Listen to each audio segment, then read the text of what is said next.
പ്രിയപ്പെട്ടവരെ,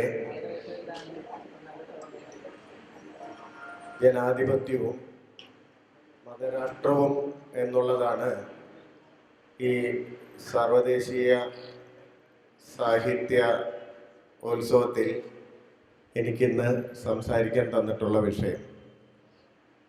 സ്വാഭാവികമായി അതിൻ്റെ ഒരു പ്രാധാന്യത്തെക്കുറിച്ച് നിങ്ങളോട് വ്യക്തമാക്കേണ്ട കാര്യമില്ല. ഇക്കഴിഞ്ഞ ജനുവരി 26-ന് ഇന്ത്യ അതിൻ്റെ 75ാം റിപ്പബ്ലിക് ദിനം ആഘോഷിക്കുകയുണ്ടായി. എന്ന് പറഞ്ഞാൽ ഇന്ത്യ ഒരു റിപ്പബ്ലിക്കായി 75 വർഷങ്ങൾ പിന്നിട്ടിരിക്കുന്നു എന്നുള്ളത് ചെറിയ കാര്യമല്ല. ഈ 75 വർഷം കൊണ്ട് സ്വാഭാവികമായി സ്വതന്ത്ര ഇന്ത്യയിലെ ഒരു പുതിയ സമൂഹ സങ്കല്പനം രൂപം കൊള്ളേണ്ട വേണ്ടത്ര കാലയളവായി എന്ന് നമുക്ക് മനസ്സിലാക്കാം. ഒരു 75 വർഷം എന്ന് പറയുന്നത് ചെറിയ കാലയളവല്ല. ഇന്ത്യയിലെ ഈ ഭരണഘടന മുന്നോട്ട് വെച്ചത് ഈ 1950 ജനുവരി 26-ന് പൂർണ്ണാർത്ഥത്തിൽ നിലവിൽ വന്ന ഇന്ത്യൻ ഭരണഘടന മുന്നിൽ വെച്ച് ചില സങ്കല്പനങ്ങളുണ്ട്. അത് പ്രധാനമായി അത് ജനാധിപത്യത്തിലും മതേതരത്വത്തിലും അതുപോലെ തന്നെ തുല്യാവകാശത്തിലും ഊന്നിയ ഒരു റിപ്പബ്ലിക്കാണ് ഇത് എന്നാണ്. അത് വളരെ പ്രധാനപ്പെട്ട ഒരു കാര്യമായിരുന്നു. അന്നത്തെ ഒരു ലോക സാഹചര്യത്തെ സംബന്ധിച്ചിടത്തോളം ഒരു ഭരണഘടന ഇത്തരം കാര്യങ്ങൾ മുന്നോട്ട് വെക്കുക എന്ന് പറയുന്നത് വളരെ പ്രധാനപ്പെട്ട കാര്യമായിരുന്നു. അതിനുള്ളിൽ തന്നെ പല വിമർശനങ്ങളും ഉണ്ടായിട്ടുണ്ട്. കോൺസ്റ്റിറ്റ്യൂവന്റ് അസംബ്ലിയിൽ അന്ന് കമ്മ്യൂണിസ്റ്റ് പാർട്ടിയുടെ മെമ്പറായിരുന്ന സോംനാഥ് ലാഹിരി ഒരു വിമർശനം അന്ന് മുന്നോട്ട് വയ്ക്കുകയുണ്ടായിട്ടുണ്ട്. എന്ന് പറഞ്ഞാൽ ഒരു ഭരണഘടനയ്ക്ക് സാമൂഹ്യ വിപ്ലവം നടത്താൻ കഴിയില്ല, മറിച്ച് ജനങ്ങൾക്കാണ് സാമൂഹ്യ വിപ്ലവം നടത്താൻ കഴിയുക. അതുകൊണ്ട് ജനങ്ങളുടെ ഒരു സാമൂഹ്യ വിപ്ലവ ശേഷിയെ ഒരു ഭരണഘടന ഏറ്റെടുത്താൽ അത് ഒരുപക്ഷെ അതിനെ നിർവീര്യവൽക്കരിക്കുക, ആ കാര്യങ്ങളെ നിർവീര്യവൽക്കരിക്കുകയാണ് ചെയ്യുക എന്ന് പറയുന്ന ഒരു വിമർശനം അന്ന് സോമനാഥ് ലാഹിരി മുന്നോട്ട് വയ്ക്കുന്നുണ്ട്. എന്ന് പറഞ്ഞാൽ ആ ഭരണഘടനയുടെ പ്രസക്തിയാണ് അത് കാണിക്കുന്നത്. എന്ന് പറഞ്ഞാൽ സാധാരണഗതിയിൽ ഒരു പൊളിറ്റിക്കൽ ഐഡിയോളജി, പൊളിറ്റിക്കൽ രാഷ്ട്രീയ പ്രത്യയശാസ്ത്രം മുന്നോട്ട് വെക്കേണ്ട പല ആശയങ്ങളും പല സങ്കല്പനങ്ങളും ഒരു ഭരണഘടന എന്നുള്ള നിലയിൽ അത് സ്വാംശീകരിക്കുന്നുണ്ട്. അപ്പോൾ ആ അർത്ഥത്തിൽ അത്ര പുരോഗമനപരമായിരുന്നു ഇന്ത്യയുടെ ഭരണഘടന എന്ന് നമുക്ക് പറയാം. ആ ഭരണഘടനയ്ക്ക് കീഴിൽ 75 വർഷം പൂർത്തിയാക്കുമ്പോൾ നമ്മൾ ഒരു തരത്തിൽ അന്വേഷിക്കേണ്ടത് ഇതിനുള്ളിൽ പറഞ്ഞിട്ടുള്ള ഈ സങ്കല്പനങ്ങൾക്ക് അനുസരിച്ചിട്ടുള്ള ഒരു സമൂഹം രൂപപ്പെട്ടോ എന്നുള്ളതാണ് ഏറ്റവും പ്രധാനപ്പെട്ട പ്രശ്നം. എന്ന് പറഞ്ഞാൽ സമൂഹം ഈ സങ്കല്പനങ്ങളെ ആഗിരണം ചെയ്തോ എന്നുള്ളതാണ് നമ്മുടെ മുന്നിലെ ആദ്യത്തെ ചോദ്യം എന്ന് പറയുന്നത്. അപ്പൊ നമ്മൾ കാണുന്ന ചിത്രം എന്ന് പറയുന്നത് ജനുവരി 22-ന് ഒരു അയോധ്യയില് ഒരു രാമക്ഷേത്രം ഉയരുന്നു.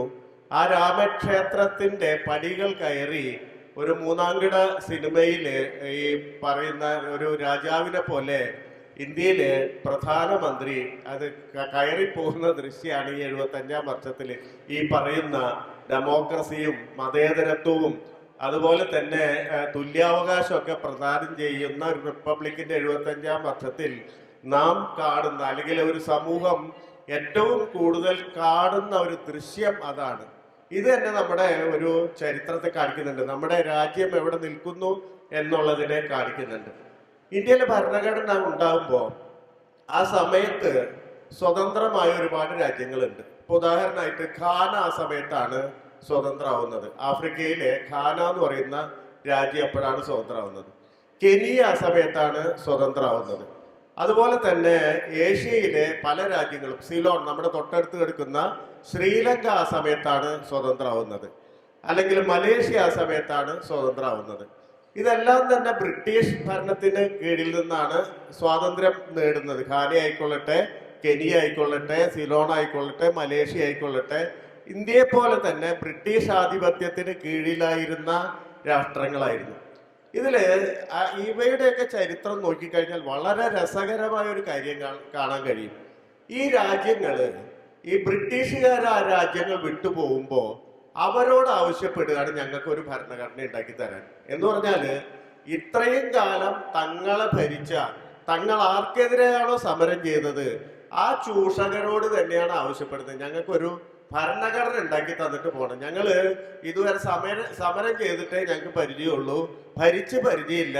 അതുകൊണ്ട് ഭരിച്ച് പരിചയമുള്ള നിങ്ങൾ ഞങ്ങൾക്കൊരു ഭരണഘടന ഉണ്ടാക്കി തരണം എന്നാവശ്യപ്പെടുകയാണ്. അങ്ങനെ ഇംഗ്ലീഷുകാരാണ്, ബ്രിട്ടീഷുകാരാണ് ഈ രാജ്യങ്ങൾക്കൊക്കെ ആദ്യത്തെ ഭരണഘടന ഉണ്ടാക്കി കൊടുക്കുന്നത്. ഇനി അതേപോലെ തന്നെ ചില പ്രധാനപ്പെട്ട രാജ്യങ്ങളാണ്. ഒന്ന് പാകിസ്ഥാൻ ഉണ്ടാവുന്നുണ്ട് ഇന്ത്യക്കൊപ്പം തന്നെ. ഈ 47 പാകിസ്ഥാൻ ഉണ്ടാവുന്നുണ്ട്, 48 ഇസ്രായേൽ ഉണ്ടാവുന്നുണ്ട്. ഈ രണ്ട് രാഷ്ട്രങ്ങളുടെയും പ്രത്യേകത ഇത് രണ്ടും മതാധിഷ്ഠിത രാജ്യങ്ങളാണെന്നുള്ളതാണ്. ഇസ്ലാമിക രാജ്യമായിട്ടാണ് പാകിസ്ഥാൻ ജനിക്കുന്നത്. അതുപോലെ തന്നെ ജൂതരുടെ രാഷ്ട്രമായിട്ടാണ് ഇസ്രായേലിനെ കൺസീവ് ചെയ്യുന്നത്. ഈ രണ്ട് രാഷ്ട്രങ്ങളിലും നമ്മൾ വിചാരിക്കും ഭരണഘടന എളുപ്പത്തിൽ ഉണ്ടാക്കുക. കാരണം എന്താണ്? മതതത്വങ്ങൾ നേരെ കയറ്റി വെച്ചാൽ മതി, ഭരണഘടനയിലേക്ക് കയറ്റി വെച്ചാൽ മതി, വളരെ എളുപ്പത്തിൽ ഭരണഘടന ഉണ്ടാക്കാം എന്നാണ് നമ്മൾ നോക്കുമ്പോൾ വിചാരിക്കുക. പക്ഷേ പാകിസ്ഥാനിലും ഇസ്രായേലിലും കോൺസ്റ്റിറ്റ്യൂവന്റ് അസംബ്ലി, ഈ ഭരണഘടന നിർമ്മിക്കാനുള്ള ഈ നിയമനിർമ്മാണ സഭ പലവട്ടം പിരിഞ്ഞു പോവുകയാണ് ഉണ്ടായത്. അവർക്കൊരു കൺസെൻസസിലെത്താൻ, ഒരു സമ്മതിയിലെത്താൻ കഴിഞ്ഞില്ല. പകരം ഈ കോൺസ്റ്റിറ്റ്യൂവൻസ് അസംബ്ലി തന്നെ പിരിച്ചുവിടുകയാണ് ഉണ്ടായത്. അപ്പൊ അങ്ങനെ നോക്കുമ്പോഴാണ് ഇന്ത്യൻ ഭരണഘടനയുടെ പ്രത്യേകത നമുക്ക് മനസ്സിലാവുക. ഈ രാഷ്ട്രങ്ങളൊക്കെ തന്നെ ഇന്ത്യയെ പോലെ ഒരു സങ്കീർണമായ സമൂഹത്തെ ഉൾക്കൊള്ളുന്ന രാഷ്ട്രങ്ങളും അല്ല എന്നുള്ളതും നമ്മൾ മനസ്സിലാക്കണം. കാരണം ഇന്ത്യയിൽ ഒരു 500 കിലോമീറ്റർ നമ്മൾ സഞ്ചരിച്ചു കഴിഞ്ഞാൽ, ഏതെങ്കിലും വഴിയിൽ സഞ്ചരിച്ചു കഴിഞ്ഞാൽ ഭാഷ മാറും, വേഷം മാറും, ഭക്ഷണം മാറും, ആരാധനാ രീതി മാറും. അങ്ങനെ ബഹുസ്വരത നിലനിൽക്കുന്ന ഒരു പ്ലൂറലിസ്റ്റിക് സൊസൈറ്റി എന്ന് വിളിക്കാവുന്ന ഒരു സമൂഹ ഘടനയാണ് ഇന്ത്യക്കുള്ളത്. അതിനുള്ളില് ഈ വിവിധ ജനവിഭാഗങ്ങളെ പ്രതിനിധീകരിക്കുന്ന മനുഷ്യർ കൂടിയിരുന്ന് ഏതാണ്ട് 2 വർഷം 11 മാസം സമയം എടുത്തിട്ട് ഒരു ഭരണഘടന ഉണ്ടാക്കി. ആ ഭരണഘടന ഈ പറഞ്ഞ പോലെ ഒരു പക്ഷേ ലോകത്ത് അതുവരെ ഉണ്ടായിട്ടുള്ള ഏറ്റവും നല്ല ഭരണഘടനയെ അല്ലെങ്കിൽ സങ്കല്പനത്തെ ഉൾക്കൊള്ളുന്ന ഒന്നായിരുന്നു എന്നുള്ളതും വളരെ പ്രധാനപ്പെട്ട കാര്യം ആയി നമ്മൾ മനസ്സിലാക്കണം. എന്ന് പറഞ്ഞാല് ഈ ഭരണഘടനയാണ് യഥാർത്ഥത്തിൽ ഇന്ത്യയുടെ സ്വഭാവത്തെ നിർണയിക്കുന്ന, സ്വതന്ത്ര ഇന്ത്യയെ സ്വഭാവത്തെ നിർണയിക്കുന്ന ആദ്യത്തെ ഒരു രേഖ എന്ന് പറയുന്നത്. ആ ഭരണഘടനയിൽ നോക്കിക്കഴിഞ്ഞാൽ അറിയാം, അത് ഇന്ത്യയിലെ ഈ ബഹുസ്വര സ്വഭാവത്തെ പരമാവധി ഉൾക്കൊള്ളാൻ ശ്രമിച്ചിട്ടുണ്ട്. എന്ന് പറഞ്ഞാൽ ഒരിക്കലും ഒരു മതാധിഷ്ഠിത രാജ്യമായി ഇന്ത്യ മാറുന്നതിൻ്റെ അങ്ങനെ ഒരു വിദൂര ഭാവി സാധ്യത പോലും തടയത്തക്ക വിധത്തിലാണ് അതിന്റെ നിർമ്മാണം നടന്നിട്ടുള്ളത്. ഇപ്പോ ആളുകൾ പറയുന്നുണ്ട് സെക്യുലറിസം എന്ന് പറയുന്ന പദം അന്നുണ്ടായിരുന്നില്ല, പിൽക്കാലത്ത് ഇന്ദിരാഗാന്ധി കൂട്ടിച്ചേർത്തതാണ് എന്നൊക്കെ ഇപ്പോൾ വളരെ സജീവമായിട്ട് ചർച്ചയിൽ വരുന്നുണ്ട്. 77 ആണ് ഇന്ദിരാഗാന്ധി ഈ ഡെമോക്രസിയുടെ കൂടെ സെക്യുലറിസം എന്ന് പറയുന്ന ഒരു പദം കൂട്ടിച്ചേർത്തത് എന്നുള്ളതൊക്കെ ഇപ്പോൾ വാദത്തിന് വേണ്ടി ആളുകൾ പറയുന്നുണ്ട്. പക്ഷെ അങ്ങനെയൊന്നും അല്ല യഥാർത്ഥത്തിൽ ഈ കോൺസ്റ്റിറ്റ്യൂവന്റ് അസംബ്ലിയിലെ ചർച്ചയിൽ പ്രധാനപ്പെട്ട ഒരു കാര്യം സെക്യുലറിസം തന്നെയായിരുന്നു. സെക്യുലറിസം അന്ന് ഉൾപ്പെടുത്താതെ പോയതിന്റെ ഒരു പ്രധാനപ്പെട്ട കാര്യം, രാഷ്ട്രത്തിന് ഇന്ത്യയിലെ മതങ്ങളിൽ ഇടപെടേണ്ട ചില സാഹചര്യങ്ങൾ അന്നുണ്ടായിരുന്നു. എന്ന് പറഞ്ഞാല് ഇപ്പൊ ഹിന്ദു കോഡ് ബിൽ പോലെയുള്ള പല കാര്യങ്ങൾ എന്ന് പറഞ്ഞാല് ഇന്ത്യയിലെ ജനങ്ങളെ ആധുനികീകരിക്കുന്നതിന്, ആ മതത്തിന്റെ ഉള്ളിൽ ഒരു ആധുനികീകരണം നടത്തുന്നതിന്, ഏത് മതമായിക്കൊള്ളട്ടെ അതിൻ്റെ ഉള്ളില് ഒരു ആധുനികവൽക്കരണം നടത്തുന്നതിന് രാഷ്ട്രത്തിന് ഒരു സൊസൈറ്റിക്ക് അല്ലെങ്കിൽ ഒരു സ്റ്റേറ്റിന് ഇടപെടേണ്ടി വരും എന്ന് പറയുന്ന ചില സാധ്യതകൾ മുന്നിൽ കണ്ടുകൊണ്ടാണ് അന്ന് ഈ പറയുന്ന സെക്യുലറിസം എന്ന് പറയുന്ന പദം ഉപയോഗിക്കാതെ മാറ്റിവെച്ചത്. പക്ഷെ അതിന്റെ ഒരു അന്തർലീനമായിട്ട് ഈ സെക്യുലറിസം എന്ന പദം അവിടെ തന്നെ ഉണ്ടായിരുന്നു. ആ സങ്കല്പനം ഈ പറയുന്ന ഭരണഘടനയുടെ നിർമ്മാണത്തിൽ വലിയ പങ്ക് വഹിച്ചിട്ടുണ്ട്. അപ്പോ ഈ പറയുന്ന ഒരു ഭരണഘടന ഉണ്ടാവാൻ കാരണം ഇന്ത്യയില് ഒരു മതാധിഷ്ഠിത രാജ്യത്തിന് വേണ്ടിയുള്ള ശ്രമം അക്കാലത്ത് തന്നെ സജീവമായിരുന്നു എന്നുള്ളതാണ്. ഇന്ത്യയിലെ എല്ലാ ഗ്രേറ്റ് ലീഡേഴ്സും, പ്രധാനപ്പെട്ട നേതാക്കളും മുഴുവൻ അതിനെപ്പറ്റി ബോധവാന്മാരായിരുന്നു. കാരണം 46 മുതൽ 48 വരെ ഇന്ത്യയുടെ ചരിത്രം പ്രത്യേകമായി എടുത്തു നോക്കിയാലും പൊതുവെ ഇന്ത്യൻ ചരിത്രം 20-ാം നൂറ്റാണ്ട് മുതലുള്ള ഇന്ത്യൻ ചരിത്രം എടുത്തു നോക്കി കഴിഞ്ഞാലും ഒരു മതാധിഷ്ഠിത രാജ്യം കെട്ടിപ്പടുക്കാനുള്ള ശ്രമങ്ങൾ പല കോണിൽ നിന്നും നടന്നിരുന്നു. നമ്മളെ സംബന്ധിച്ചിടത്തോളം ഇത് അത്തരത്തിൽ ഇന്ത്യ ചരിത്രത്തെ പരിശോധിക്കാൻ മുതിർന്നിട്ടില്ല ഈ കാലം വരെ. എന്ന് പറഞ്ഞാല് ഇപ്പോ ഒരു മതാധിഷ്ഠിതമായിട്ടുള്ള ഒരു ഫാസിസം, മുൻനിർത്തിയുള്ള ഒരു ഫാസിസ്റ്റ് ഭരണം വളരെ വലിയ രീതിയിൽ നമ്മളെയൊക്കെ ചൂഴ്ന്ന് നിൽക്കുന്ന ഒരു ഘട്ടത്തിലാണ് നമ്മൾ അക്കാര്യത്തെ കുറിച്ച് ആലോചിക്കുന്നത്. എന്ന് പറഞ്ഞാല് ഇന്ത്യയിലെ പൊതുവെ സ്വാതന്ത്ര്യ സമര ചരിത്രത്തെ അല്ലെങ്കിൽ ഇന്ത്യയിൽ നടന്നിട്ടുള്ള ബ്രിട്ടീഷ് വിരുദ്ധ സമരങ്ങളെ മുഴുവൻ നമ്മൾ കണ്ടിട്ടുള്ള സ്വാതന്ത്ര്യ സമരമായിട്ടാണ്. അതുകൊണ്ട് നമ്മൾ 1857 തൊട്ടുള്ള എല്ലാ സ്ട്രഗിൾസിനെയും എല്ലാ സമരങ്ങളെയും ഈ സ്വാതന്ത്ര്യ സമര പോരാട്ടങ്ങളായി തന്നെ എണ്ണുകയും അതനുസരിച്ച് ഇന്ത്യ ചരിത്രം രൂപീകരിക്കുകയും ചെയ്തു. അതനുസരിച്ചിട്ടാണ് നമ്മൾ ക്ലാസ് മുറികളിലൊക്കെ ചരിത്രം പഠിപ്പിച്ചിട്ടുള്ളത്. അല്ലെങ്കിൽ ഈ ഒഫീഷ്യൽ ആയിട്ടുള്ള ഒരു ചരിത്ര നിർമ്മാണം എന്ന് പറയുന്നത് മുഴുവൻ അതിനെ ആസ്പദമാക്കിയിട്ടുള്ളതായിരുന്നു. എന്ന് പറഞ്ഞാൽ ബ്രിട്ടീഷുകാർക്കെതിരെ നിന്നോ ആര് നിന്നോ അവരൊക്കെ തന്നെ സ്വാതന്ത്ര്യ സമര പോരാളികളാണ് എന്ന ഒരു രീതിയിലാണ് നമ്മൾ ആ ചരിത്രത്തെ ചരിത്ര ദർശനം മുന്നോട്ട് വെച്ചിട്ടുള്ളത് ഇന്ത്യൻ സ്റ്റേറ്റ്. പക്ഷെ ഇന്ന് നമുക്ക് തിരിഞ്ഞു നോക്കി കഴിഞ്ഞാൽ അറിയാം, ഈ മൂടും കാർമുകിലിന്റെ അടിയിൽ നിന്ന് ഈ കുമാരനാശാൻ പറഞ്ഞ പോലെ കാല തിമിരം തരുന്ന പ്രദാനം ചെയ്യുന്ന ഒരു സ്ഥിതിവിശേഷത്തിൽ നിന്ന് നോക്കുമ്പോൾ നമുക്ക് മനസ്സിലാവും പല ബ്രിട്ടീഷ് വിരുദ്ധ പോരാട്ടങ്ങളും ഒരു മതാധിഷ്ഠിത രാജ്യത്തിന് വേണ്ടിയുള്ള ശ്രമങ്ങളായിരുന്നു എന്നുള്ളത് വളരെ വ്യക്തമായിട്ട് നമുക്ക് മനസ്സിലാവും. ഉദാഹരണമായിട്ട് ഈ മറാത്ത എന്ന് പറയുന്ന മഹാരാഷ്ട്ര ബോംബെ പ്രൊവിൻസിൽ പെടുന്ന സ്ഥലങ്ങളിൽ നിന്ന് ആണ് പ്രധാനമായിട്ട് ആദ്യത്തെ ഒരു സ്വാതന്ത്ര്യ സമര പ്രസ്ഥാനങ്ങൾ ഉണ്ടാവുന്നത്. അത് മുഴുവൻ സായുധ സമരത്തിന് ആഹ്വാനം ചെയ്യുന്നതായിരുന്നു. ഒരു ആയുധമെടുത്ത് ബ്രിട്ടീഷുകാരോട് പോരാടാൻ ആഹ്വാനം ചെയ്യുന്ന സമരങ്ങളായിരുന്നു. ഈ സമരങ്ങളൊക്കെ നോക്കിക്കഴിഞ്ഞാൽ അതിനൊപ്പം തന്നെ സായുധ സമരത്തോടടുത്ത് നിൽക്കുന്ന തീവ്രവാദം സ്വീകരിക്കുന്ന ധാരകളുണ്ടായിരുന്നു. ഇതൊക്കെ നോക്കിക്കഴിഞ്ഞാൽ നമുക്ക് മനസ്സിലാവും, ഇന്ന് നമുക്ക് നോക്കിക്കഴിഞ്ഞാൽ വളരെ വ്യക്തമായി മനസ്സിലാക്കും അതൊരു പൊളിറ്റിക്കൽ ബ്രാഹ്മണിസം ആയിരുന്നു അതിനൊക്കെ നയിച്ചിരുന്നത്. ഒരു രാഷ്ട്രീയ ബ്രാഹ്മണിസം അല്ലെങ്കിൽ ഈ പറയുന്ന ബ്രാഹ്മണാധിഷ്ഠിതമായ ഒരു രാജ്യം ഉണ്ടാക്കാൻ വേണ്ടിയിട്ടായിരുന്നു ശ്രമിച്ചിരുന്നതെന്ന് നമുക്ക് വളരെ വ്യക്തമായിട്ട് മനസ്സിലാക്കും.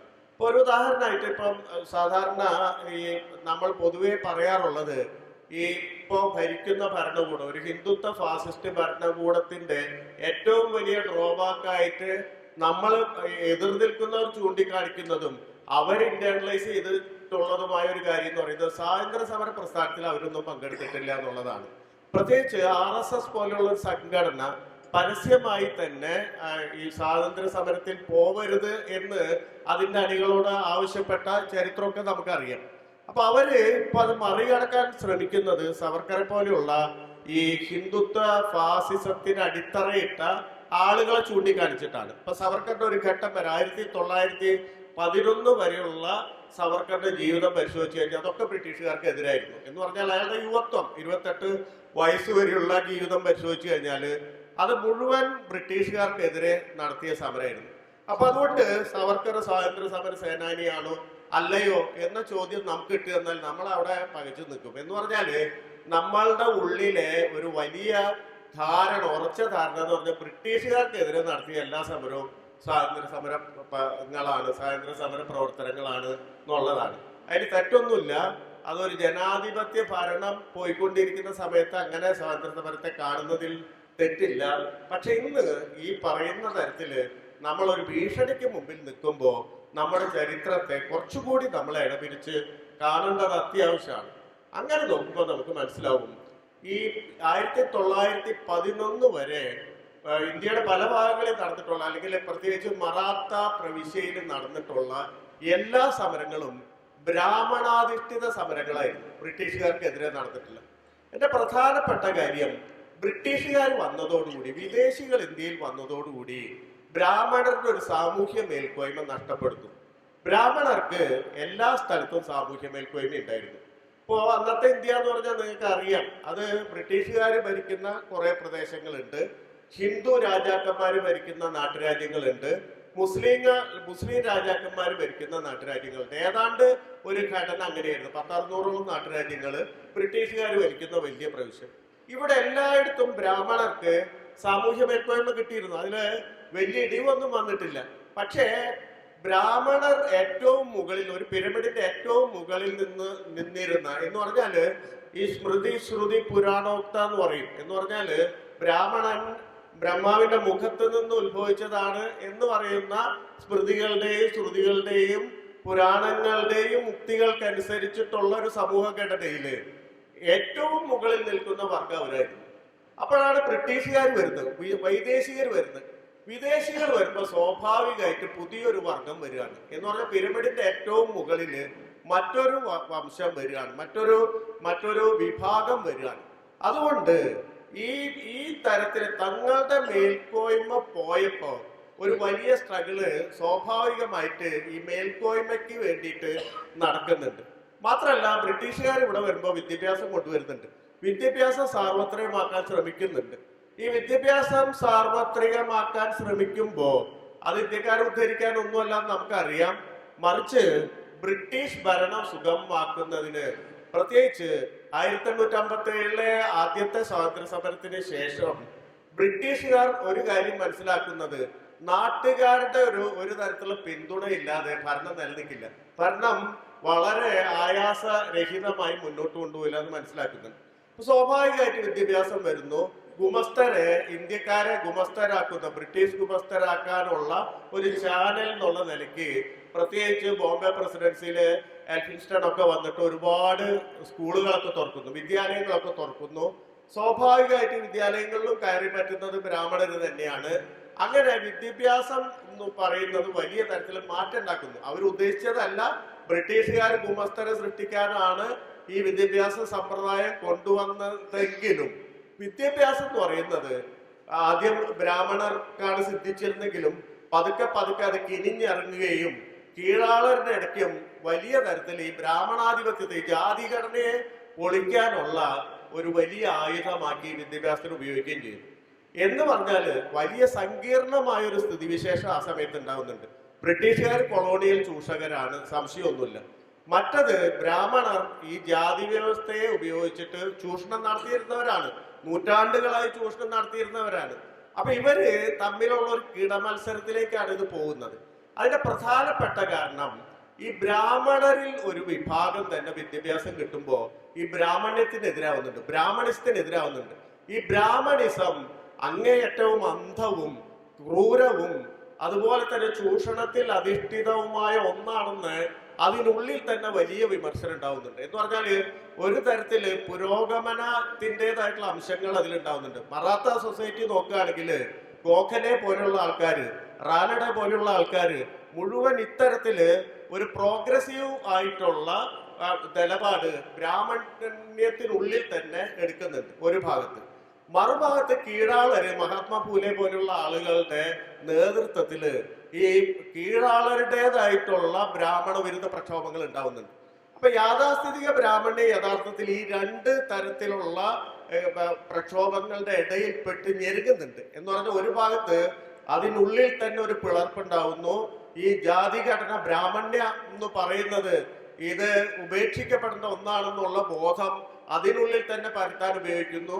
അങ്ങനെ ഒരു വിഭാഗം ബ്രാഹ്മണര് പ്രോഗ്രസീവ് ആവുന്നു, അത് അതിനുള്ളിൽ ഒരു പിളർപ്പുണ്ടാക്കുന്നു. മറുവശത്തെ കീഴാളര് ഈ ബ്രാഹ്മണ്യത്തിനെതിരെ മറ്റൊരു പടം നയിക്കുന്നു. അപ്പൊ യാഥാസ്ഥിതിക ബ്രാഹ്മണ്യത്തിന്റെ ഒരു പ്രശ്നം എന്താ വെച്ചാൽ സാമൂഹ്യ മേൽക്കോയ്മ പോയി ബ്രിട്ടീഷുകാർ വന്നപ്പോ അവിടെ ഒരു പ്രശ്നം വന്നു. ഇപ്പോ ഇന്ത്യയിലായിട്ട് ഇവിടെയും ഒരു പ്രശ്നം വരികയാണ്. തങ്ങൾക്ക് മേൽക്കോയ്മയുള്ള ആ ഗണത്തിൽ തന്നെ വലിയ പ്രശ്നം വരും. അപ്പൊ ഇങ്ങനെ ഒരു അവസ്ഥയിലാണ് ഈ ബ്രിട്ടീഷുകാർക്കെതിരെ അവര് പടപൊരുതുന്നത്.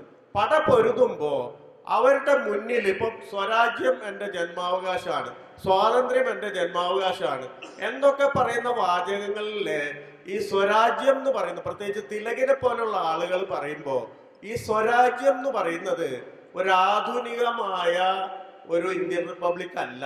അത് പ്രധാനമായിട്ട് നമ്മൾ മനസ്സിലാക്കണം. അത് ബ്രാഹ്മണ കേന്ദ്രിതമായിട്ടുള്ള പഴയ സാമൂഹ്യ മേൽക്കോയ്മ തിരിച്ചു പിടിക്കുന്ന ആ ഒരു രാജ്യത്തെയാണ് സ്വരാജ്യം എന്ന് പലപ്പോഴും തിലകൊക്കെ ഉദ്ദേശിക്കുന്നത്. അപ്പൊ അതുകൊണ്ട് ഈ സ്വരാജ്യം എന്ന് പറയുന്ന ഒരു പരികൽപ്പന വെച്ച് ബ്രിട്ടീഷുകാർക്കെതിരെ സമരം ചെയ്യുമ്പോൾ ബ്രിട്ടീഷുകാർ ഞങ്ങളെ തോൽപ്പിച്ചത് കൊണ്ട് അവർക്ക് അധികാരം കിട്ടി, തിരിച്ച് അവരെ തോൽപ്പിച്ചു കഴിഞ്ഞാല് ബ്രാഹ്മണാധികാരം സംജാതമാവും എന്ന് പറയുന്ന ഒറ്റ കാര്യം വെച്ചിട്ടാണ് ഇവർ പടപൊരുതുന്നത്. അപ്പൊ ഇതാണ് 1911 വരെ സവർക്കറും ചെയ്യുന്നത്. സവർക്കർ ഈ പടയ്ക്ക് പോകുന്നത് അത് വിവിധ തരത്തിലുള്ള ഇപ്പം ജീവചരിത്ര ഗ്രന്ഥങ്ങളൊക്കെ ധാരാളം വരുന്നുണ്ട്. ഒരു പുതിയ സവർക്കർ നിർമ്മിതി ഇങ്ങനെ നടന്നുകൊണ്ടിരിക്കുന്നുണ്ട്. സവർക്കർ തന്നെ തന്റെ ജീവചരിത്രം കളപ്പേരിലും എഴുതിയിട്ടുണ്ട്, സ്വന്തം പേരിലും എഴുതിയിട്ടുണ്ട്. അങ്ങനെ പലതരത്തിലുള്ള ജീവചരിത്രങ്ങളൊക്കെ വരുന്നുണ്ട്. ഇതിലൊക്കെ പൊതുവായിട്ടുള്ള ഒരു കാര്യം എന്ന് പറയുന്നത്, സവർക്കർ ബ്രിട്ടീഷുകാർക്കെതിരെ പടപൊരുതാൻ തീരുമാനിക്കുന്നത് സ്വന്തം കുടുംബക്ഷേത്രത്തില് അഷ്ടഭുജ ലക്ഷ്മി എന്ന് പറയുന്ന ഒരു ഹിന്ദു ഡെയിറ്റിക്ക് മുമ്പിൽ, ഒരു ഹിന്ദു വിഗ്രഹത്തിന് മുമ്പിൽ സത്യപ്രതിജ്ഞ ചെയ്തിട്ടാണ് സമരത്തിന് പോകുന്നത്. എന്ന് പറഞ്ഞാൽ അതിൽ നിന്ന് തന്നെ വളരെ സുവിദിതമാണ്. ഇത് ബ്രാഹ്മണാധികാരത്തിന് വേണ്ടിയുള്ള സമരമാണ്. അഷ്ടഭുജ ഭവാനിക്ക് മുന്നിൽ സത്യപ്രതിജ്ഞ ചെയ്യുമ്പോൾ ശത്രു മാർത്ത എന്നാണ് പറയുന്നത്. ശത്രുവിനെ കൊന്ന് തള്ളും വരെ ഞാൻ പടപൊരുതെന്ന് പറഞ്ഞിട്ടാണ് ഈ സമരത്തിലേക്ക് അദ്ദേഹം പോകുന്നത്. അങ്ങനെയാണ് ആദ്യത്തെ ഈ ബ്രാഹ്മണ പ്രസ്ഥാനങ്ങളൊക്കെ ഉണ്ടാക്കുന്നത്. ബ്രാഹ്മണ രഹസ്യ പ്രസ്ഥാനങ്ങൾ. മിത്രമേള എന്ന് പറയുന്ന ഒരു പ്രസ്ഥാനം 1900 ഉണ്ടാക്കുന്നുണ്ട്. 1904 അഭിനവ് ഭാരത് എന്ന് പറഞ്ഞ് അതിനെ മാറ്റുന്നുണ്ട്, പുതിയൊരു പ്രസ്ഥാനമാക്കി മാറ്റുന്നുണ്ട്. ഈ അഭിനവ് ഭാരതാണ് യഥാർത്ഥത്തിൽ ബ്രിട്ടീഷുകാർക്കെതിരെ ആക്ഷനുകൾ നടത്തുന്നത്. നാസിക് ജില്ലാ കളക്ടറെ കൊല്ലുന്നുണ്ട് ഈ 1909. അവിടെ ഒരു 19 വയസ്സുള്ള അനന്ത് കൻഹാരി എന്ന് പറയുന്ന ഒരു ചിത്പാവൻ ബ്രാഹ്മണ യുവാവ് AMT ജാക്സൺ എന്ന് പറയുന്ന ആർതർ പേസൺ ടിപ്പറ്റ്സ് ജാക്സൺ എന്ന് പറയുന്ന നാസിക് ജില്ലാ കളക്ടറെ വെടിവെച്ച് കൊല്ലുന്നുണ്ട്. ആ വെടിവെച്ച് കൊന്നിട്ട് ഇയാളെ പിടിക്കും, ഇയാളെ തൂക്കിലേറ്റും. അതിന്റെ ഗൂഢാലോചന അന്വേഷിക്കുമ്പോഴാണ് സവർക്കർ പോലീസ് പിടിയിലാവുന്നത്, ബ്രിട്ടീഷ് പിടിയിലാവുന്നത്. സവർക്കർ അന്ന് അവിടെ ഇല്ല, ലണ്ടനിലാണ്, ബാരിസ്റ്റർഷിപ്പ് പഠിക്കാൻ പോയിരിക്കുകയാണ്. പക്ഷെ ലണ്ടനിൽ നിന്ന് ഇറക്കുമതി ചെയ്ത പിസ്റ്റൾ ഉപയോഗിച്ചിട്ടാണ് ഈ കൻഹാരെ ഈ കളക്ടറെ വെടിവെച്ച് കൊന്നതെന്ന് മനസ്സിലാക്കുകയും അങ്ങനെയാണ് ജയിലിലാവുന്നത്. ഈ ജയിലിലാവുന്ന ഘട്ടം വരെ സവർക്കർ ബ്രിട്ടീഷ് വിരുദ്ധനാണ്, യാതൊരു സംശയവും ഇല്ല. അത് വളരെ കൃത്യമായ ചരിത്രമാണ്. പക്ഷെ ഈ ബ്രിട്ടീഷ് വിരുദ്ധത എന്ന് പറയുന്നത് മേൽക്കോയ്മയ്ക്ക് വേണ്ടിയുള്ള സമരമാണ്. എന്ന് പറഞ്ഞാൽ ബ്രാഹ്മണ മേൽക്കോയ്മ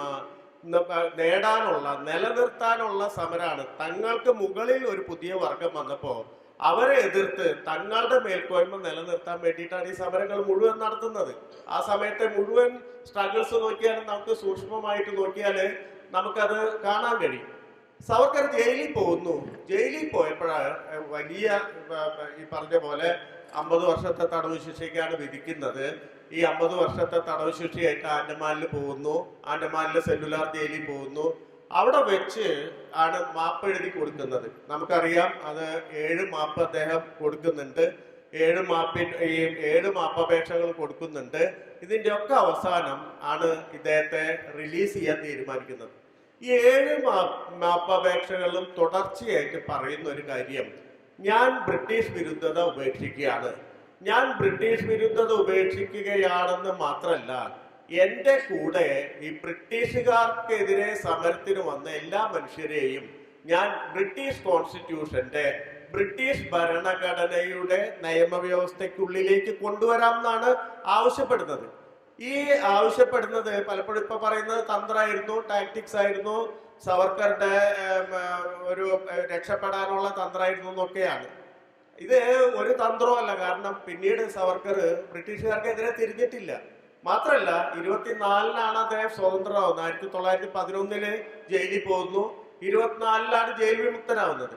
ഈ 23 അതിനൊരു വർഷം മുമ്പാണ് ഈ ഹിന്ദുത്വം എന്ന് പറയുന്ന ഈ ഇപ്പോഴത്തെ ഹിന്ദുത്വ ഫാസിസത്തിന്റെ ഒരു മാനിഫെസ്റ്റോ എന്ന് പറയുന്ന ഈ പുസ്തകം പുറത്തിറക്കുന്നത്. 55 പേജുള്ള പുസ്തകം പുറത്തിറക്കുന്നത്, ഈ എസെൻഷ്യൽസ് ഓഫ് ഹിന്ദുത്വ എന്നുള്ള പേരിൽ പുറത്തിറക്കുന്നത്. അപ്പൊ ഈ പുസ്തകം പുറത്തിറങ്ങുന്നത് വരെ ബ്രാഹ്മണ മേൽക്കോയ്മ സമരം ചെയ്ത ബ്രിട്ടീഷുകാരോടായിരുന്നു. ഈ സമരം വഴി, സായുധ സമരം വഴി ഇവരെ മാറ്റി നിർത്തിയിട്ട് തങ്ങളുടെ മേൽക്കോയ്മ സ്ഥാപിക്കാന്നായിരുന്നു വിചാരിച്ചിരുന്നത്. ഇപ്പൊ നമ്മുടെ ഈ മതാധിഷ്ഠിത രാജ്യത്തിന്റെ അതിനെ പറ്റിയുള്ള ആദ്യത്തെ ദർശനം ശരിക്കും ഈ സായുധ സമരധാരികളാണ് മുന്നോട്ട് വെക്കുന്നത്. ബംഗാളിലും ഇതേപോലെ തന്നെ ഈ സായുധ സമരങ്ങൾ നടക്കുന്നുണ്ട്. ഭഗത് സിംഗിന്റെ ഈ പഞ്ചാബ് വിപ്ലവകാരികൾ മാത്രമാണ് യഥാർത്ഥത്തില് മറ്റൊരു തരത്തില് ഒരു പുതിയ റിപ്പബ്ലിക്കിന് വേണ്ടി സായുധ സമരം ഏറ്റെടുക്കുന്ന ആളുകൾ. മറ്റെല്ലാ കാലത്തുണ്ടായിരുന്ന സായുധ സമരങ്ങൾ നോക്കിക്കഴിഞ്ഞാൽ നമുക്ക് മനസ്സിലാവും, അതൊക്കെ തന്നെ ബ്രാഹ്മണിസ്റ്റ് പ്രസ്ഥാനങ്ങളായിരുന്നു. ബ്രാഹ്മണികമായിട്ടുള്ള മേൽക്കോയ്മ നിലനിർത്താൻ വേണ്ടിയുള്ള സമരങ്ങളായിരുന്നു. ഇതിനെന്ത് പറ്റുന്നു എന്ന് വിചാരിച്ചാൽ, ഒന്ന് ജയിലിൽ പോയിട്ട് കഷ്ടപ്പാടുകൾ അനുഭവിക്കുന്നത് കൊണ്ട് മാത്രമല്ല ലൈൻ മാറ്റുന്നത്, അതും വളരെ പ്രധാനപ്പെട്ട കാര്യമാണ്.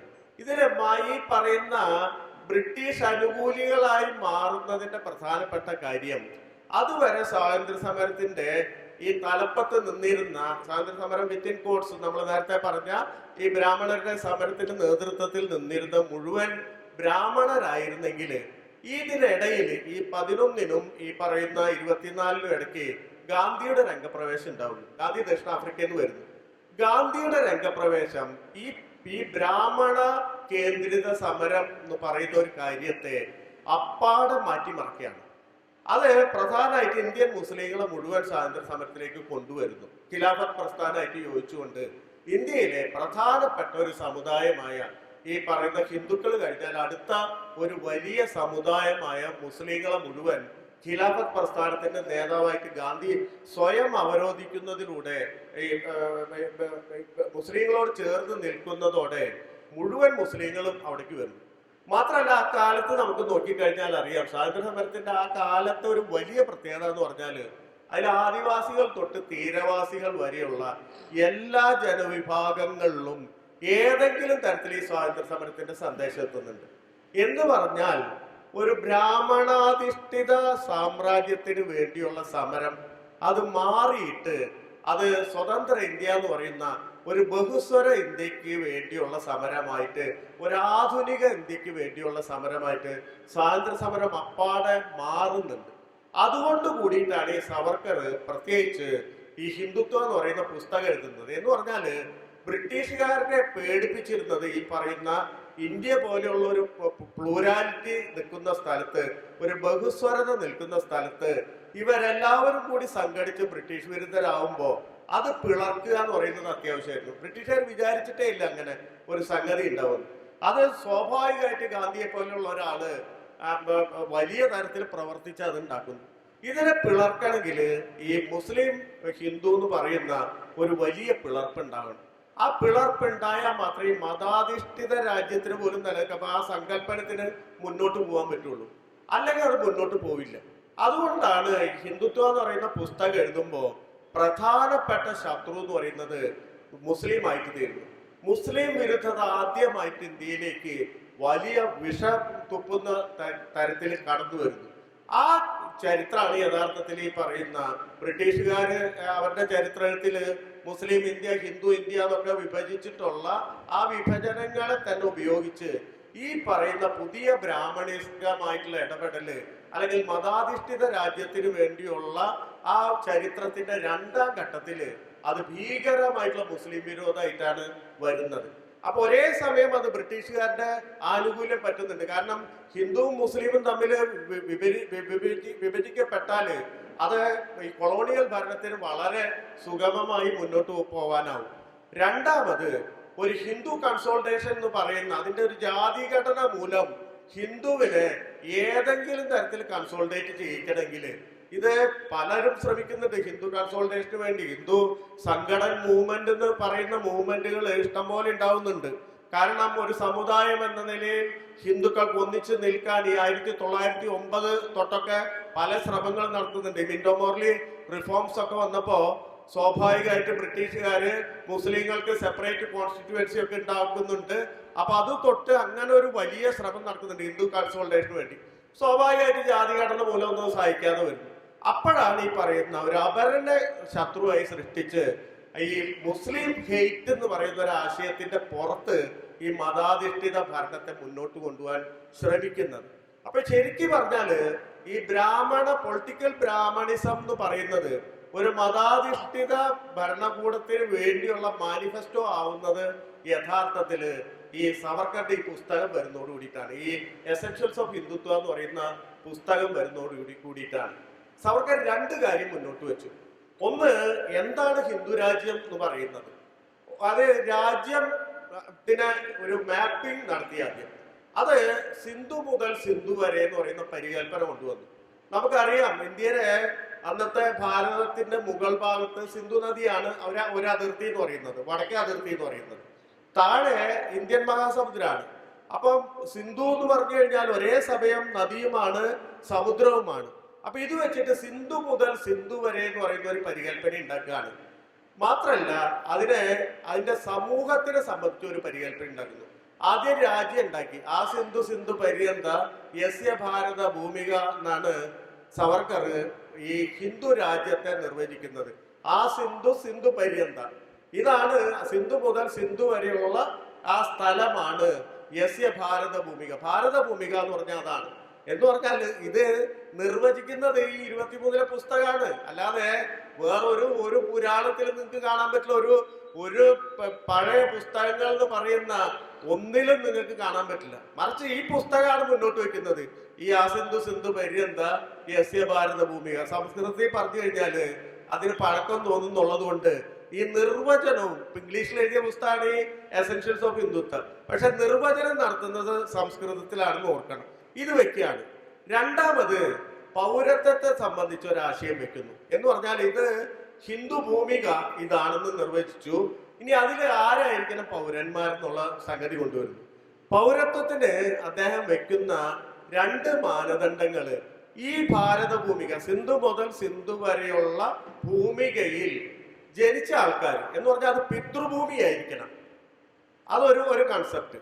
അത് ആ സമയത്ത് ഒരു സാധാരണ കൺസെപ്റ്റാണ്. പൗരത്വം ഏത് രാജ്യത്താണോ പൗരത്വം എന്നുള്ളത് ഒന്നുകിൽ ഫാദർലാൻഡ് മദർലാൻഡ്, ഇങ്ങനെ 2 പദത്തിൽ നമുക്ക് പറയാം. എന്ന് പറഞ്ഞാൽ നമ്മുടെ ആൻസസ്റ്റേഴ്സ് അവിടെ ജീവിച്ചിരുന്നവരായിരിക്കണം. കുഴപ്പമില്ല, അത് ആധുനികമായിട്ടുള്ള പൗരത്വ സങ്കല്പത്തോട് ചേരുന്നതല്ലെങ്കിലും അന്നത്തെ പൗരസങ്കല്പത്തോട് ചേർന്ന് പോകുന്നതാണ്. അതിൽ കുഴപ്പമില്ല. രണ്ടാമതൊരു കണ്ടീഷൻ കൊണ്ടുവന്നു. രണ്ടാമത്തെ കണ്ടീഷൻ ഈ സ്ഥലം പുണ്യഭൂമിയായിരിക്കണം എന്ന് പറയുന്ന കണ്ടീഷൻ കൊണ്ടുവരികയാണ്. പിതൃഭൂമി ആയാൽ മാത്രം പോരാ, അത് പുണ്യഭൂമി കൂടിയാവണം. ആ കണ്ടീഷനാണ് ശരിക്കും പറഞ്ഞാൽ മുസ്ലിങ്ങൾ മുഴുവൻ പുറന്തള്ളാനുള്ള ഒരു കണ്ടീഷൻ. എന്ന് പറഞ്ഞാല് ഒരു മുസ്ലിം കുടുംബം തലമുറയായിട്ട് ഇവിടെ ജീവിച്ചിരുന്നാലും അതിലേറ്റവും ഇളയ അംഗത്തെ വിളിച്ച് നമ്മൾ ചോദിക്കുകയാണ്, നിങ്ങളുടെ പുണ്യഭൂമി ഏതാണ് എന്ന് ചോദിച്ചാൽ മെക്കയാണ് മദീനയാണെന്ന് ഉത്തരം പറഞ്ഞാൽ പൗരത്വമില്ല, പുറത്താക്കും. ഒരു ക്രിസ്ത്യൻ കുടുംബത്തെ വിളിച്ചിട്ട്, ക്രിസ്ത്യൻ കുടുംബത്തിലെ ഒരു അംഗത്തെ വിളിച്ചിട്ട് അവരോട് ചോദിക്കുകയാണ്, നിങ്ങളുടെ പുണ്യഭൂമി ഏതാണ് എന്ന് ചോദിക്കുകയാണ്. വത്തിക്കാനാണ് അല്ലെങ്കിൽ യെരുശലേമാണ് ബത്ലഹേമാണെന്നൊക്കെ പറഞ്ഞാൽ അവരെ പുറത്താക്കി. ഇങ്ങനെ ഒരു സങ്കല്പമാണ് ഈ എസെൻഷ്യൽസ് ഓഫ് ഹിന്ദുത്വയില് ഈ മതാധിഷ്ഠിത റിപ്പബ്ലിക് സ്ഥാപിക്കുന്നതിന് വേണ്ടി സവർക്കർ കൊണ്ടുവരുന്നത്. ആ സിന്ധു സിന്ധു പര്യന്ത യസ്യ ഭാരത ഭൂമിക പിതൃഭൂ പുണ്യഭൂശ്ചൈവ സാവൈ ഹിന്ദു ഋതുസ്മൃത എന്ന് പറയുന്ന ഈ ശ്ലോകം വഴിയാണ് അത് വരുന്നത്. ഈ ശ്ലോകം ഇപ്പൊ പലരും ഉദ്ധരിക്കുന്നത് ഏതോ ഉപനിഷത്തിൽ നിന്ന് എടുത്ത പോലെയൊക്കെയാണ് ഉദ്ധരിക്കുന്നത്. സവർക്കർ എഴുതിയ ശ്ലോകമാണ്, സവർക്കർ ഉണ്ടാക്കിയ ഡെഫിനേഷനാണ്. ഇത് ആ കാലത്ത് വലിയ തരത്തിൽ പ്രചരിപ്പിക്കപ്പെടുകയാണ്. RSS ഈ പുസ്തകത്തിന്റെ അടിസ്ഥാനത്തിലാണ് രൂപം കൊള്ളുന്നത്. 1925 രൂപം കൊള്ളുന്നത്. 23 ഇറങ്ങിയ ഈ പുസ്തകത്തിന്റെ ഈ തത്വത്തെ ആസ്പദമാക്കിയിട്ടാണ്. ഈ പറയുന്ന പുണ്യഭൂ പിതൃഭൂ എന്ന് പറയുന്ന 2 സങ്കല്പനങ്ങളെ പിടിച്ചുകൊണ്ടാണ് RSS ഉണ്ടാക്കുന്നത്. RSSന്റെ ഇന്ന് പറയുന്ന ഈ പുതിയ അവരുടെ ഒരു ഗീതം ഉണ്ടല്ലോ, ശാഖകൾ ആലപിക്കുന്നത്, അതിനു മുമ്പ് ആലപിച്ചിരുന്ന ഗാനം പോലും ഇതായിരുന്നു എന്നാണ് പല പണ്ഡിതന്മാരും അവകാശപ്പെടുന്നത്. ആ സമയത്ത് 25കളിൽ ഇതായിരുന്നു അവരുടെ ഗണഗീതം എന്നാണ് പറയുന്നത്. എന്ന് പറഞ്ഞാൽ ഈ സങ്കല്പം യഥാർത്ഥത്തിൽ ഒന്ന് ആലോചിച്ച് നോക്കാം. ലോകത്തിൽ എവിടെങ്കിലും അപ്ലൈ ചെയ്യാൻ പറ്റും. ഇന്ത്യ പോട്ടെ, ഇന്ത്യയില് ഇത് പറയുമ്പോൾ പെട്ടെന്ന് ഒരു ഹിന്ദു മണ്ഡലത്തിന് ഒരു രൂപം കൊണ്ടുവരുന്ന ഒരു ഹിന്ദു മണ്ഡലത്തിന് വളരെ പെട്ടെന്ന് സംശയിക്കാൻ തോന്നും. കാരണം ഈ ഹിന്ദു മണ്ഡലത്തിന്റെ മുകൾ ഭാഗത്ത് നിൽക്കുന്നത് ബ്രാഹ്മണരാണ് അല്ലെങ്കിൽ സവർണരാണ്. അവരെ സംബന്ധിച്ചിടത്തോളം മേൽക്കോയ്മ കിട്ടിക്കൊണ്ടിരുന്നവരാണ്. ആ മേൽക്കോയ്മ ഒരു രാഷ്ട്രമണ്ഡലത്തിലേക്ക് പരിവർത്തിക്കുക എന്ന് പറയുന്നത് വളരെ പ്രധാനപ്പെട്ട ഒരു കാര്യമായിട്ട് അവർക്ക് തോന്നും. അതൊന്ന്.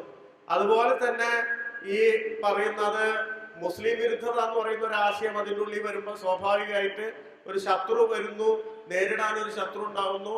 അത് ഹിന്ദു രാഷ്ട്രത്തെ പ്രചോദിപ്പിക്കുന്ന ഒരു ഘടകവുമാണ്. പക്ഷെ നമ്മൾ അന്ന് ഈ ക്വസ്റ്റ്യൻ ഈ സംഗതി വെക്കുമ്പോൾ നമ്മൾ ആലോചിക്കേണ്ടത് ഏത് രാജ്യത്താണ് ഇത് പ്രാവർത്തികമാക്കുക. ഇപ്പൊ ഒരു പിൽക്കാലത്ത് ഉണ്ടായ പാകിസ്ഥാൻ എന്ന് പറയുന്ന ഒരു രാജ്യം എടുത്തു നോക്കുക. പാകിസ്ഥാനില് അത് മുസ്ലിം രാജ്യമാണ്, ഇസ്ലാമിക രാജ്യമാണ്. പാകിസ്ഥാനിൽ അപ്ലൈ ചെയ്യാൻ പറ്റുമോ ഈ തിയറം? കാരണം പാകിസ്ഥാനിലുള്ള മുസ്ലിമിനും പാകിസ്ഥാനല്ല പുണ്യഭൂമി, മക്കയും മദീനയാണ്. ഒക്കെ പുറത്താക്കേണ്ടി വരില്ല, അവിടുന്ന് പൗരത്വം കൊടുക്കാൻ പറ്റുമോ? അല്ലെങ്കിൽ ഈ യൂറോപ്പിലെ ക്രിസ്ത്യൻ രാഷ്ട്രങ്ങൾ എടുത്തു നോക്കുക, അവിടെ നമുക്ക് അപ്ലൈ ചെയ്യാൻ പറ്റുമോ? ഇവര് മുഴുവൻ പുണ്യഭൂമി അവിടെയല്ലല്ലോ. അപ്പൊ അങ്ങനെ അത്ര അപ്സൈഡ് ആയിട്ടുള്ള ഒരു സങ്കല്പത്തിന് പുറത്താണ് യഥാർത്ഥത്തില് ഈ മതരാഷ്ട്രവാദം എന്ന് പറയുന്നത് കെട്ടിപ്പൊക്കിയിട്ടുള്ളത്. നമ്മൾ ആലോചിക്കേണ്ടത് ഈ പൗരത്വ ബില്ല് അമെൻഡ് ചെയ്യുമ്പോൾ യഥാർത്ഥത്തിൽ ഇതാണ് എടുത്തു വയ്ക്കുന്നത്. ഈ സങ്കല്പമാണ് നമ്മൾ ഈ ഭരണഘടനയിലേക്ക് കയറ്റി വയ്ക്കാൻ ശ്രമിക്കുന്നത്. എന്ന് പറഞ്ഞാല് മുസ്ലിമിനെ പുറന്തള്ളുക എന്ന് പറയുന്ന ഒരു സംഗതിയുടെ അടിസ്ഥാനം എന്ന് പറയുന്നത് ഈ പൗരത്വ സങ്കല്പമാണ്.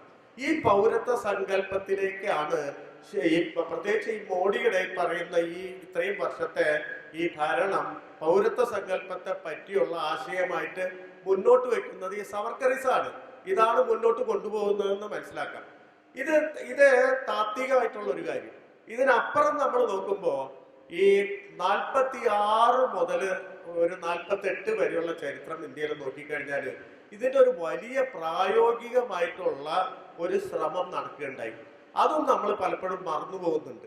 എന്ന് പറഞ്ഞാൽ ഹിന്ദു രാഷ്ട്രത്തിന് വേണ്ടിയുള്ള വലിയ ശ്രമം ഇപ്പൊ മാത്രമല്ല നടക്കുന്നത്. അത് ഏറ്റവും പ്രധാനമായിട്ട് ആദ്യത്തെ ഒരു ഘട്ടം എന്ന് പറയുന്നത് ഈ 46 മുതൽ ഈ 48 വരെയുള്ള ഈ 2 വർഷക്കാലാണ്. ഈ 2 വർഷക്കാലത്ത് സവർക്കർ ഈ ആയിരുന്നു ഹിന്ദു മഹാസഭയുടെ പ്രധാന പ്രവർത്തകനായി നിൽക്കുന്നത്. എന്ന് പറഞ്ഞാല് 24-ന് ജയിൽ വിമുക്തനായ ശേഷം അദ്ദേഹത്തിന് 10 കൊല്ലം പ്രത്യക്ഷ രാഷ്ട്രീയ പ്രവർത്തനം നടത്താൻ സാധിച്ചിരുന്നില്ല. ആ ജയിൽ വിമുക്തനാകുമ്പോൾ കണ്ടീഷൻസ് അതൊക്കെയായിരുന്നു.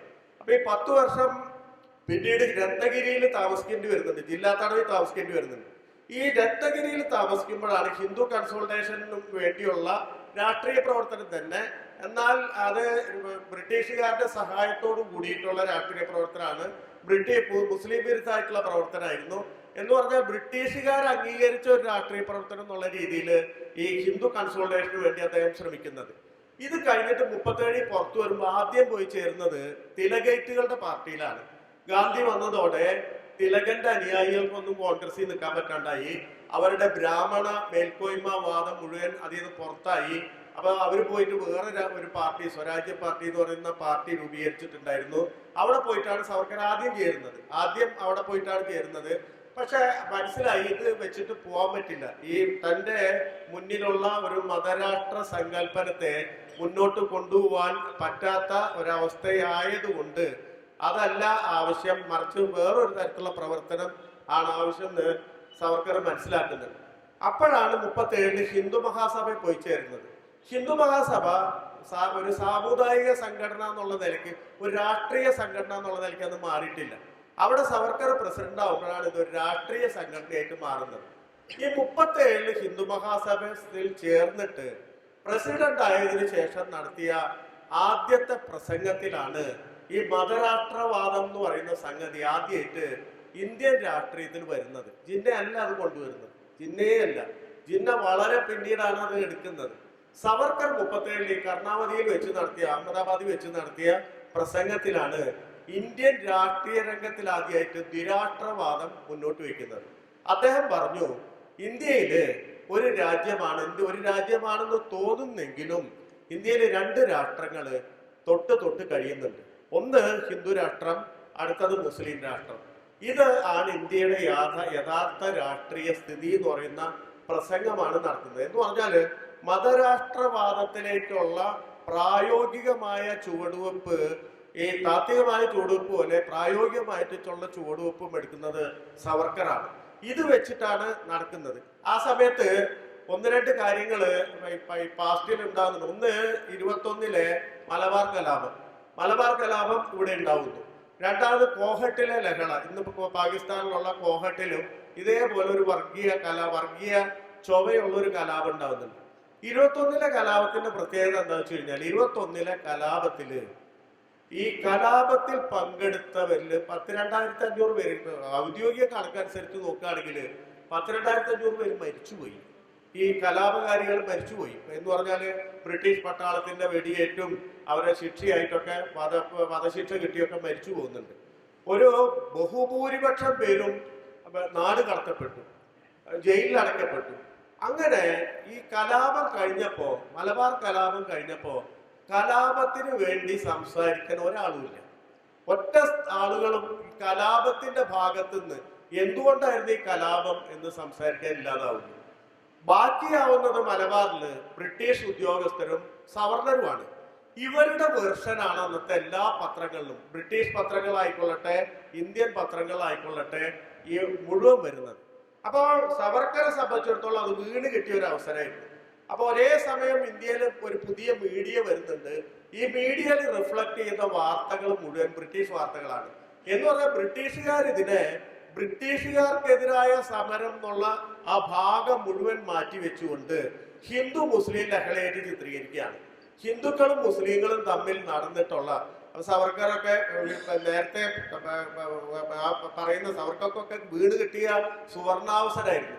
സവർക്കർ അപ്പൊ ഒരു നോവൽ എഴുതുന്നുണ്ട്, മലായിക്ക ത്യാച്ചെ എന്നാണ് അതിന്റെ പേര് മറാഠിയിൽ. അത് മലയാളത്തിൽ വന്നിട്ടില്ല, പക്ഷേ ഈ ഏറനാടിനെ കേന്ദ്രീകരിച്ചിട്ടുള്ള നോവലാണത്. അത് ആ നോവലാണ് ഈ ഹിന്ദു മുസ്ലിം വൈരം ഈ നോർത്ത് ഇന്ത്യയിൽ വളർത്താൻ വേണ്ടിയിട്ട് ഏറ്റവും കൂടുതൽ ഉപയോഗിക്കപ്പെട്ടത്. ഞാൻ എന്തുകൊണ്ട് കരുതിയിരിക്കണം എന്നാണ് അതിന്റെ ഈ ടൈറ്റിൽ തന്നെ. മലായിക്ക ത്യാച്ചെ എന്ന് പറയുന്ന ഈ മറാത്തി വാചകത്തിന്റെ അർത്ഥം ഇതാണ്.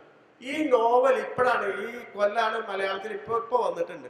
അത് വായിച്ചു നോക്കിക്കഴിഞ്ഞാല് നിങ്ങൾ അന്തം വിട്ടുപോകും. അത്ര നുണകളാണ്. എന്ന് പറഞ്ഞാൽ ഒരു ഹിന്ദു സ്ത്രീയെ കണ്ടാൽ അപ്പോൾ ബലാത്സംഗം ചെയ്യും, നരാധമന്മാരായിട്ട് ഒരു കൂട്ടം മനുഷ്യരെ ചിത്രീകരിക്കുന്നു. ആ മനുഷ്യര് ബ്രിട്ടീഷുകാർക്കെതിരാണ് പൊരുതിയതെന്ന് പറയുന്ന ഒരു വാചകം പോലും ഇല്ലാതെ ഇത് മുഴുവൻ മുസ്ലിങ്ങൾ ഹിന്ദുക്കൾക്കെതിരെ, ഹിന്ദുക്കളെ മതം മാറ്റാനും ഹിന്ദുക്കളെ ഇവിടെ നിന്ന് ഓടിച്ച്, ഭാരതത്തിൽ നിന്ന് ഓടിച്ച് ഒരു മുസ്ലിം രാഷ്ട്രം സ്ഥാപിക്കാനും നടത്തിയ ശ്രമമാണ് എന്ന മട്ടിലാണ് ആ നോവൽ എഴുതുന്നത്. ഈ നോവൽ വ്യാപകമായിട്ടാണ് പ്രചരിപ്പിക്കപ്പെടുന്നത് നോർത്ത് ഇന്ത്യയിൽ. അപ്പൊ ഈ നോവൽ വരുന്നു, ഒരു ഭാഗത്ത് താത്വികമായിട്ടുള്ള സംഗതി വരുന്നു, മറുഭാഗത്ത് നോവൽ വരുന്നു, മൂന്നാമത് ഇയാൾ തന്നെ ഈ പറയുന്ന ഈ ദുരാഷ്ട്രവാദം പോലെയുള്ള ഒരു വാദം മുന്നോട്ട് വെക്കുന്നു. ഇത് ആണ് യഥാർത്ഥത്തിൽ മതരാഷ്ട്രവാദത്തിനുള്ള തുടക്കം ആയിട്ട്. ഈ നേരത്തെ തിലകൊക്കെ ഈ ബ്രാഹ്മണ മേൽക്കോയ്മയ്ക്ക് പൊളിറ്റിക്കൽ ബ്രാഹ്മണിസത്തെ രാഷ്ട്രീയ ബ്രാഹ്മണിസമായിട്ട് പരിവർത്തിച്ചിട്ടുണ്ടെങ്കിലും അതൊരു ഹിന്ദു രാഷ്ട്രവാദം എന്ന് പറയുന്നത് വരുന്നത് ഈ സവർക്കറുടെ രംഗപ്രവേശത്തോട് കൂടിയിട്ടാണ്. ഇതിങ്ങനെ പോവാണ്. പക്ഷെ ഗാന്ധിയുടെ ഒരു വലിയ പ്രഭാവം നിലനിൽക്കുന്നത് കൊണ്ട് ഇതിന് വളരാൻ സാധിക്കുന്നില്ല. ഇത് RSS വളർന്നുകൊണ്ടിരിക്കുന്നുണ്ട്. ഒരു വസ്തു കൂടെ ഹിന്ദു മഹാസഭ പൊളിറ്റിക്കൽ വർക്ക് ചെയ്യുന്നുണ്ട്. പക്ഷെ ഗാന്ധി ഓരോ സമയത്തും ഉപ്പ് സത്യാഗ്രഹം വരുന്നു, ജനങ്ങൾ മുഴുവൻ അതിലേക്ക് വരുന്നു. 42-ല് ക്വിറ്റ് ഇന്ത്യ സമരം വരുന്നു, ജനങ്ങൾ മുഴുവൻ ഇളകി വരുന്നു. ആ സമയത്ത് സവർക്കർക്ക് ഈ അന്നത്തെ ബംഗാളിലെ NC ചാറ്റർജി ഒരു കത്തെഴുതുന്നുണ്ട്. NC ചാറ്റർജി നമുക്കറിയാം, സോമനാഥ് ചാറ്റർജിയുടെ പിതാവായിരുന്നു. അദ്ദേഹം ഹിന്ദു മഹാസഭ പ്രവർത്തകനായിരുന്നു. 42-ല് ഡു ഓർ ഡൈ എന്ന് പറഞ്ഞ് കരേങ്കെ ഓർ മാരേങ്കെ എന്ന് പറയുന്ന സമരം നടത്തുമ്പോ ആളുകൾ മുഴുവൻ അങ്ങോട്ട് പോകുമ്പോ ഇയാൾ കത്തെഴുതുന്നുണ്ട്, സവർക്കർക്ക് കത്തെഴുതുന്നുണ്ട്. നമ്മൾ ഹിന്ദുക്കളെ പാർട്ടിയാണെന്ന് പറയുന്നു, നമ്മൾ ഹിന്ദുക്കളോട് പറയുന്നു ക്വിറ്റ് ഇന്ത്യ സമരത്തിൽ പങ്കെടുക്കരുത്, അത് നമുക്ക് പറ്റിയ സമരമല്ല എന്ന് എല്ലാ ഹിന്ദുക്കളോടും അഭിസംബോധന ചെയ്യുന്നു. അപ്പുറത്ത് ജിന്ന മുസ്ലിങ്ങളുടെ പാർട്ടിയാണ്.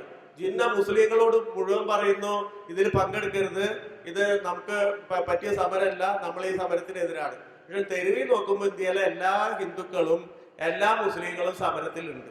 അപ്പൊ അതുകൊണ്ട് ഉടൻ നമ്മൾ എന്തെങ്കിലും ചെയ്യണമെന്ന് ഈ NC ചാറ്റർജി കത്തെഴുതുന്നുണ്ട്. അപ്പൊ അങ്ങനെ ഈ ഗാന്ധിയുടെ ചിലതരം സമരമുറകൾ കൊണ്ട് ഈ മതരാഷ്ട്രവാദത്തെ ഓരത്തേക്ക് ഇടാൻ പറ്റി. ഇവർ അൺപോപ്പുലറായി പലപ്പോഴും മുന്നോട്ട് പോകും പറയുന്ന ഘട്ടമൊക്കെ വരുമ്പോ ഗാന്ധി ഒരു വലിയ തരത്തിലൊരു മൂവ്മെന്റ് കൊണ്ടുവരികയും ഇവരെ മുഴുവൻ സൈഡ് ലൈൻ ചെയ്യിക്കുകയും ചെയ്യും. ഇങ്ങനെ ഒരിക്കലും ഈ പറയുന്ന മുഖ്യധാരയിലേക്ക് പ്രവേശിക്കാൻ കഴിയുന്നില്ല. പ്രവേശിക്കാൻ കഴിഞ്ഞത് ബ്രിട്ടീഷുകാരുടെ സഹായത്തോടു കൂടിയിട്ടാണ്. എന്ന് പറഞ്ഞാൽ രണ്ടാം ലോക യുദ്ധം വന്നപ്പോ പ്രവിശ്യ ഗവൺമെന്റുകളിൽ കോൺഗ്രസ് ഗവൺമെന്റ് മുഴുവൻ രാജിവെച്ചു. ബ്രിട്ടീഷുകാരോട് വിയോജിച്ചുകൊണ്ട്, ഈ ബ്രിട്ടീഷുകാരുടെ നിലപാടിനോട് വിയോജിച്ചുകൊണ്ട് ഇവരെല്ലാവരും രാജിവെച്ചപ്പോ അത്ര നേരം ഈ പറയുന്ന മുസ്ലിം വിരോധം പറഞ്ഞിരുന്ന മനുഷ്യര് 3 സ്ഥലത്ത് ഇന്ത്യയില് ജിന്നയുടെ മുസ്ലിം ലീഗുമായിട്ട് ചേർന്ന് മന്ത്രിസഭ ഉണ്ടാക്കുകയാണ്. എന്ന് പറഞ്ഞാൽ ബ്രിട്ടീഷുകാരെ സഹായിക്കാൻ വേണ്ടി ഒരു ഭാഗത്തുനിന്ന് ജിന്ന ഓടിയെത്തുന്നു, മറുഭാഗത്തുനിന്ന് ഹിന്ദു മഹാസഭ ഓടിയെത്തുന്നു. എന്നിട്ട് ഈ മുസ്ലിം വിരോധം നിരന്തരമായി പറഞ്ഞിരുന്ന ഈ മനുഷ്യർ തമ്മിൽ 3 സ്ഥലത്ത് ഭരിക്കുകയാണ്. സിന്ധ് ഭരിച്ചു, നോർത്ത് വെസ്റ്റേൺ ഫ്രോണ്ടിയർ പ്രൊവിൻസ് ഭരിച്ചു എന്ന് പറയുന്ന പഞ്ചാബിന്റെ ആ ഭാഗം ഉൾക്കൊള്ളുന്ന ആ പ്രവിശ്യ ഭരിച്ചു. ഇപ്പുറത്ത് ഈ ബംഗാളും ഭരിച്ചു. ബംഗാളില് ഫസലുൽ ഹക്കിന്റെ മന്ത്രിസഭയിൽ ശ്യാമപ്രസാദ് മുഖർജി ഉപമുഖ്യമന്ത്രി ആവുന്നുണ്ട്. അപ്പോ ഈ മുസ്ലിം വിരോധം പറഞ്ഞിരുന്ന ആളുകൾ തന്നെ ബ്രിട്ടീഷ് സഹായത്തിന് വേണ്ടിയിട്ട്, പ്രത്യേകിച്ച് സ്വാതന്ത്ര്യ സമരത്തിലെ കക്ഷികളൊക്കെ തന്നെ വലിയ തരത്തിൽ ബ്രിട്ടീഷ് വിരോധം പറഞ്ഞു വരുമ്പോൾ ഇവര് തമ്മിൽ ഭരിക്കുകയാണ്. ഇവര് തമ്മിൽ ഭരിക്കുക മാത്രല്ല, സിന്ധിലെ അന്നത്തെ മുസ്ലിം ലീഗിന്റെ ഗവൺമെന്റ് നിരാഷ്ട്രവാദത്തിന് അനുകൂലമായ പ്രസ്താവന പുറപ്പെടുവിക്കുമ്പോ ആ മന്ത്രിസഭയിലെ ഘടകകക്ഷിയാണ് ഈ ഹിന്ദു മഹാസഭ എന്ന് പറയുന്ന ഈ കക്ഷി. അപ്പൊ അങ്ങനെ ബ്രിട്ടീഷുകാരുടെ സഹായത്തോടെ അല്ലാതെ ഒരു മുഖ്യധാരയിലേക്ക് വരാൻ പറ്റുന്നില്ല. ഈ ഭരണം കൊണ്ട്, ഈ 3 പ്രവിശ്യയിലെ ഭരണം കൊണ്ട് നേട്ടം കൊയ്തത് ജിന്നയാണ്. ജിന്ന ഈ ഭരണം കൊണ്ട് വലിയ നേട്ടം കൊയ്തു. പിന്നത്തെ തെരഞ്ഞെടുപ്പ് വന്നപ്പോ ജിന്നയ്ക്ക് അതുവരെ ഈ മുസ്ലിം മണ്ഡലങ്ങളിൽ പോലും, മുസ്ലിം കോൺസ്റ്റിറ്റ്യുവൻസികൾ എന്ന് പറയുന്ന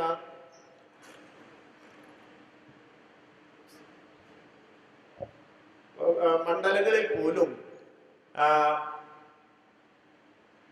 ജിന്ന തന്നെ ജയിച്ചിരുന്നത്. ജിന്നയുടെ മുസ്ലിം ലീഗ് അല്ല, കോൺഗ്രസ് നിർത്തിയ മുസ്ലിം സ്ഥാനാർത്ഥികളാണ്.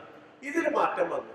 ജിന്നയ്ക്ക് ഈ നേരിട്ട് ജിന്നയുടെ മുസ്ലിം ലീഗിന്റെ കാൻഡിഡേറ്റ്സ് ജയിക്കുകയാണ് പിന്നത്തെ ഇലക്ഷനിൽ. എന്ന് പറഞ്ഞാൽ കിഴക്കൻ പ്രദേശത്തും അതുപോലെ തന്നെ പടിഞ്ഞാറൻ പ്രദേശത്തും ബംഗാളിലും പഞ്ചാബിലും വലിയ മേൽക്കൈ ജിന്നയ്ക്ക് കിട്ടി. അതാണ് ഈ ജിന്ന പാകിസ്ഥാന് വേണ്ടിയിട്ട് ഇത്ര ഉറപ്പിച്ച് ഉന്നയിക്കാൻ ശക്തി കൊടുത്തത്. നിരാഷ്ട്രവാദം 46-ല് ബ്രിട്ടീഷുകാർ പോകുന്നു ഉറപ്പിച്ചു, ബ്രിട്ടീഷുകാർ പോകുന്നു കൃത്യമായിട്ട് പറഞ്ഞു. ഇത് ആ സമയത്ത് വിഭജനത്തിന് വേണ്ടിയിട്ട് ജിന്ന ഉറച്ചു നിൽക്കുന്നു. പാകിസ്ഥാൻ ഉണ്ടാവുന്നു, 47-ല് പാകിസ്ഥാൻ ഉണ്ടാവുന്നു. പാകിസ്ഥാൻ ഉണ്ടാവുമ്പോ പാകിസ്ഥാൻ പ്രദേശത്ത് നിന്ന്, എന്ന് പറഞ്ഞാൽ പഞ്ചാബിലും സിന്ധിലും കറാച്ചിയിലും ഒക്കെയുള്ള മനുഷ്യര്, ഹിന്ദുക്കളും സിഖുകാരും ഇന്ത്യയിലേക്ക് ഓടി വരേണ്ടി വന്നു, അഭയാർത്ഥികളായിട്ട് വരേണ്ടി വന്നു. ഈ അഭയാർത്ഥികളായിട്ട് വന്ന് അവർ ഡൽഹിയിൽ മുഴുവൻ നിറഞ്ഞു. ഇത് ഒരു രാജ്യം വന്നിട്ടേ ഉള്ളൂ. അപ്പൊ ആ രാജ്യത്തിന്റെ ഒരു ഘടന ഉണ്ടായിട്ടില്ല, ഭരണഘടനയ്ക്ക് വേണ്ടിയിട്ടുള്ള അസംബ്ലി തുടങ്ങിയിട്ടേ ഉള്ളൂ. വേറൊരു സിസ്റ്റം ഡെവലപ്പ് ചെയ്തിട്ടില്ല, എക്സിക്യൂട്ടീവ് ഉണ്ടായിട്ടില്ല. ഒരു ഇടക്കാല മന്ത്രിസഭയാണ്, എന്ന് പറഞ്ഞാൽ ഒരു കാവൽ മന്ത്രിസഭ എന്ന് വിളിക്കാവുന്ന ഒരു മന്ത്രിസഭയാണ്, സർവകക്ഷി മന്ത്രിസഭയാണ് ഭരിക്കുന്നത്. ഒരു സിസ്റ്റം ഡെവലപ്പ് ചെയ്തിട്ടില്ല. ഇവരാണെങ്കിൽ ഈ ഓടിപ്പോന്ന മനുഷ്യര് ഡൽഹിയിൽ എത്തുമ്പോൾ താമസിക്കാൻ സ്ഥലമില്ല, മരുന്നില്ല, വെള്ളമില്ല, ഒന്നുമില്ലാത്ത അവസ്ഥ.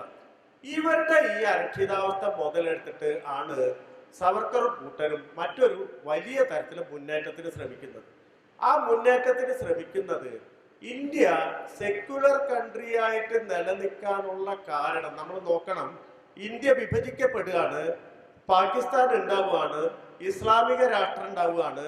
സ്വാഭാവികമായിട്ട് ഹിന്ദു മഹാസഭ പറയുന്നത് ഒരു രാഷ്ട്രത്തിൽ നിന്ന്, അവർ മുൻപ് തന്നെ പറഞ്ഞ പോലെ 2 രാഷ്ട്രങ്ങളാണ്, അതിലൊരു രാഷ്ട്രം പോയി, ഇസ്ലാമിക രാഷ്ട്രം പോയി, ബാക്കിയുള്ളത് ഹിന്ദു രാഷ്ട്രം.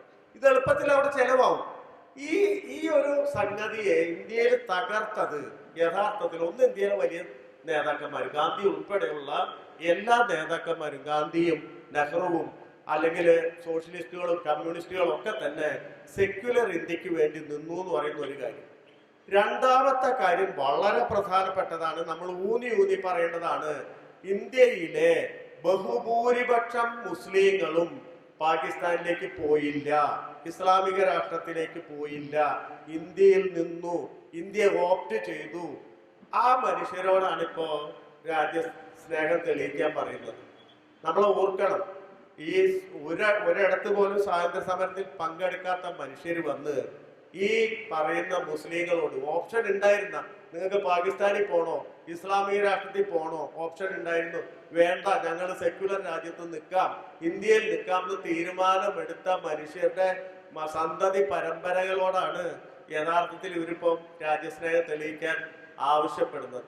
അപ്പൊ ഇങ്ങനെ ഒരു സംഭവം വന്നപ്പോ ഇവരെ കൊണ്ട് ഈ അഭയാർത്ഥികളെ കൊണ്ട് ഈ മുസ്ലിങ്ങൾ അടിച്ചു പൊടിപ്പിക്കാം എന്നുള്ള ഒരു ലൈനാണ് എടുക്കുന്നത്. ഡൽഹിയിലെ എല്ലാ വീടുകളിലും മുസ്ലിം വീടുകളിലും ഈ അഭയാർത്ഥികളെ ബലം പ്രയോഗിച്ച് ഹിന്ദു മഹാസഭയും ഹിന്ദുത്വ സംഘടനകളും കയറ്റി പാർപ്പിക്കുകയാണ്. എല്ലാ പള്ളികളും കൈയടക്കാണ്. വലിയ അനിശ്ചിതാവസ്ഥ വരുന്നു. അപ്പോൾ ഒരു ഇന്ത്യ ഇലക്ഷനിൽ പോകുന്നതിന് മുമ്പ് തന്നെ ഈ തരത്തിൽ ഒരു ബലം പ്രയോഗിച്ച് ഒരു മുസ്ലിം പ്രദേശങ്ങൾ കൈയടക്കി കഴിഞ്ഞാൽ മുസ്ലിങ്ങൾ മുഴുവൻ പാകിസ്ഥാനിലേക്ക് ഓടിപ്പോയിക്കൊള്ളും. അവരുടെ മുന്നിൽ ഒരു ഓപ്ഷൻ എടുക്കുന്നുണ്ട്. അപ്പോൾ പേടിപ്പിച്ചു കഴിഞ്ഞാൽ അവർ അങ്ങോട്ട് പൊക്കോളും. അവരങ്ങോട്ട് പോയി കഴിഞ്ഞാൽ സ്വാഭാവികമായിട്ട് ഇത് ഹിന്ദുരാഷ്ട്രമായിട്ട് തീരും, ഹിന്ദുരാഷ്ട്രമായി പരിണമിക്കും എന്നുള്ള കണക്കൂട്ടൽ അതിൻ്റെ പിന്നിലുണ്ടായിരുന്നത്. ഇത് പരാജയപ്പെടുത്തി എന്നുള്ളതാണ് ഗാന്ധി ചെയ്ത ഒരു പ്രധാനപ്പെട്ട കാര്യം. 13 മുതൽ 1948 ജനുവരി 13 മുതൽ 18 വരെ 5 ദിവസത്തെ നിരാഹാരം ഇരുന്നിട്ടാണ് ഇത് പരാജയപ്പെടുത്തുന്നത്. എന്ന് പറഞ്ഞാൽ അതിന് ഏറ്റവും വലിയ വില കൊടുക്കേണ്ടി വന്നു, സ്വന്തം ജീവൻ കൊടുക്കേണ്ടി വന്നു. എന്ന് പറഞ്ഞാൽ ഇന്ത്യ നമ്മൾ വിചാരിക്കുന്ന പോലെ ഒരു സെക്യുലർ കൺട്രി ആയിട്ട് തന്നെത്താൻ വന്നതല്ല. ഭരണഘടനയിൽ സെക്യുലറിസം അത് തന്നെ പ്രധാനപ്പെട്ട ഘടകമായിട്ട് തന്നെത്താൻ കയറിയതല്ല. മറിച്ച് അത് ഇന്ത്യയിലെ വലിയ മനുഷ്യര്, വലിയ ജനങ്ങള്, അല്ലെങ്കിൽ ജനജീവിതത്തിന്റെ ഒരു മതേതരത്വം കാത്തു സൂക്ഷിക്കണമെന്ന് ജനങ്ങളുടെ ഉള്ളിലുണ്ടായിരുന്ന ഒരു ഇച്ഛ, ഇതെല്ലാം കൂടിയാണ് അങ്ങോട്ട് പ്രതിഫലിച്ചത്. ഈ ഇന്ത്യ എന്ന് പറയുന്നത് നമ്മൾ ഈ നേതാക്കളൊക്കെ തന്നെ ഇങ്ങനെ തുന്നി തുന്നി കുത്തി തുന്നി ഉണ്ടാക്കിയ ഒന്നാണ്. ആ സങ്കല്പമാണ് ഇപ്പൊ കീറി പൊളിയാൻ പോകുന്നത്. ആ നട്ടലാണ് ഒടിയാൻ പോകുന്നത്. ആ മൊനമ്പിൽ നിന്നുകൊണ്ടാണ് ഞാൻ ഇത് സംസാരിക്കുന്നത്. വലിയ വിഷയമാണ്. ഒരു ചെറിയ ഔട്ട്ലൈൻ മാത്രമേ നമുക്ക് ഈ സമയത്തിനുള്ളിൽ തരാൻ പറ്റുള്ളൂ. ഇപ്പോഴും ഞാൻ വിചാരിച്ചതിൽ 5 മിനിറ്റ് കൂടുതൽ എടുത്തിട്ടുണ്ട്, ക്ഷമിക്കണം. ഇത് ഒരിടത്ത് എത്തിക്കണ്ടേ. ഇനി ഒരു ഇന്ററാക്ഷൻ ആണ് ഉദ്ദേശിക്കുന്നതെന്ന് തോന്നുന്നു. അതിലേക്ക് നമുക്ക് പോവാൻ ബാക്കിയുള്ള സമയം. ഒരു 10 മിനിറ്റ്സോടെ നമുക്കൊരു സെക്കൻഡ് റൗണ്ട് സംസാരിക്കും. നമ്മൾ ജനുവരി 30 നാളെയാണ്, അതിന് തൊട്ട് തലേ ദിവസമാണ് സംസാരിക്കുന്നത്.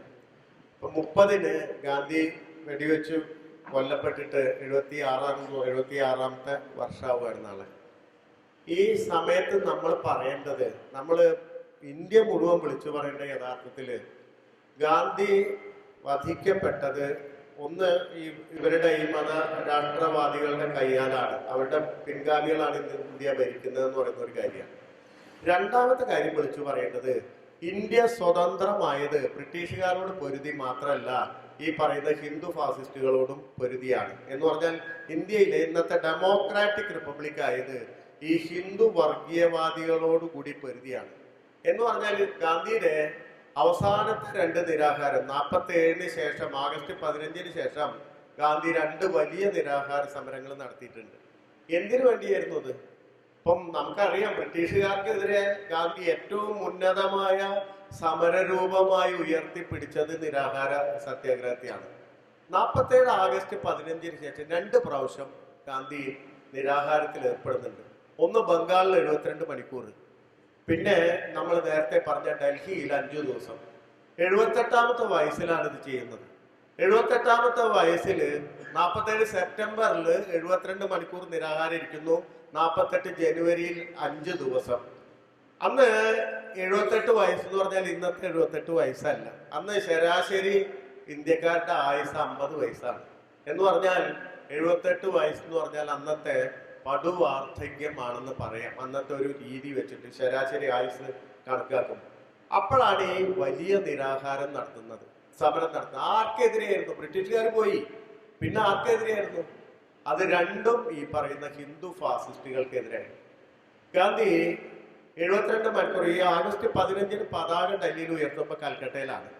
കൽക്കട്ടയിൽ അപ്പം വിഭജനം സംഭവിച്ചു കഴിഞ്ഞു.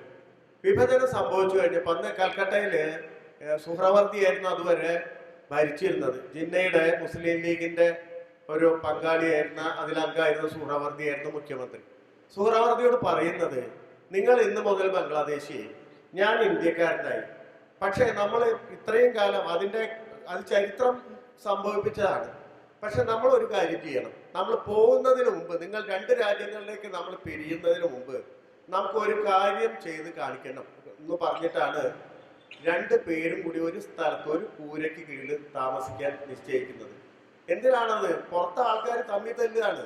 തമ്മിൽ തല്ലി എന്തിന്റെ പേര് മതത്തിന്റെ പേരിൽ അടിക്കുമ്പോൾ ഗാന്ധി പറയുന്നത് ഞാൻ ഹിന്ദുവാണ്, ഞാൻ സസ്യാഹാരിയാണ്, ഞാൻ എൻ്റെ രീതിയിലാണ് വസ്ത്രധാരണം ചെയ്യുന്നത്, ഇദ്ദേഹം മുസ്ലിമാണ്, ഇദ്ദേഹം മാംസാഹാരിയാണ്, ഇദ്ദേഹത്തിന്റെ വസ്ത്രധാരണം എൻ്റേത് വലിയ വ്യത്യാസമാണ്, ഇന്ന് മുതൽ ഞങ്ങൾ രണ്ടുപേരും രണ്ട് രാജ്യത്തെ പൗരന്മാരാണ്. പക്ഷേ ഒരു കൂരയ്ക്ക് കീഴിൽ ഇന്ത്യയിൽ ഇത് സാധ്യമാണെന്ന് പറഞ്ഞിട്ടാണ് ബലിയാഗഞ്ചില് അവര് ഹൈദരി മാൻഷൻ എന്ന് പറഞ്ഞ പൊളിഞ്ഞ കെട്ടിടത്തിൽ താമസിക്കുന്നത്. അന്ന് രാത്രി ആ ദിവസങ്ങൾ കഴിഞ്ഞ് കുറച്ച് ദിവസം കഴിഞ്ഞ് താമസിക്കുകയാണ്, ഒരു മാസത്തോളം താമസിക്കുകയാണ്. ഒരു രാത്രി ഹിന്ദു ഫാസിസ്റ്റുകൾ ആ വീട്ടിൽ കയറുന്നുണ്ട്, ഹൈദരി മാൻഷനിലേക്ക് ഒരു ട്രക്കിൽ വരുന്നുണ്ട്. പ്യാരലാൽ അത് എഴുതി വെച്ചിട്ടുണ്ട്. പ്യാരലാൽ പറയുന്നു, രാത്രി ഗാന്ധി ഒച്ച കേട്ട് പുറത്തു വരുമ്പോ ഒരു ഇഷ്ടിക കഷ്ണം ഗാന്ധിയുടെ തലയെ ശിരസിനെ തൊട്ടില്ല എന്ന് പറഞ്ഞ നിലയ്ക്ക് പാഞ്ഞു പോകുന്നുണ്ട്. അപ്പൊ ഒരു ലാത്തി മൂക്കിനെ ചതച്ചില്ല എന്നുള്ള പട്ടി പോകുന്നുണ്ട്. അവർ പിന്തിരിഞ്ഞു, ഒന്നും ചെയ്തില്ല പിന്നെ. പക്ഷെ അപ്പുറത്തെ 2 സ്ട്രീറ്റ് അപ്പുറം പോയി 2 മുസ്ലിം പാവപ്പെട്ട കൺസ്ട്രക്ഷൻ വർക്കേഴ്സിനെ കൊന്നിട്ടിട്ട് പോകുന്നുണ്ട്. ആ രാത്രി ഗാന്ധി അവിടെ ഓടിച്ചു ചെല്ലുമ്പോ കുറച്ച് രക്തം ഇങ്ങനെ കെട്ടിക്കെടുക്കുന്നുണ്ട്. പാവപ്പെട്ടവരാണ്, ഒന്നുമില്ല മനുഷ്യർക്ക്, അത്ര ദരിദ്രര്. ഇങ്ങനെ കുറച്ച് രക്തം തളം കെട്ടിക്കെടുക്കുന്നു. കേരളം എഴുതിയ ഭാഗം അതൊന്നും നിങ്ങൾ വായിക്കണം. ഈ ഹേമന്ത രാത്രി നമ്മൾ കണ്ടിട്ടുണ്ടാവും, ബംഗാളി നോവലിൽ മുഴുവൻ വായിച്ചിട്ടുണ്ടാവും. ഇങ്ങനെ ആകാശം മുഴുവൻ നക്ഷത്രങ്ങളുള്ള ഒരു രാത്രി, ആകാശത്ത് ചന്ദ്രൻ വെട്ടി തിളങ്ങുന്നുണ്ട്. പക്ഷെ ഗാന്ധി പറയുന്നത് എനിക്ക് കണ്ണേ കാണുന്നില്ല, ഞാൻ അന്ധനാവുന്നു. കാരണം ഈ 4 തുറുകണ്ണുകൾ ഇങ്ങനെ ആകാശത്തെ നോക്കി കെടുക്കുകയാണ്.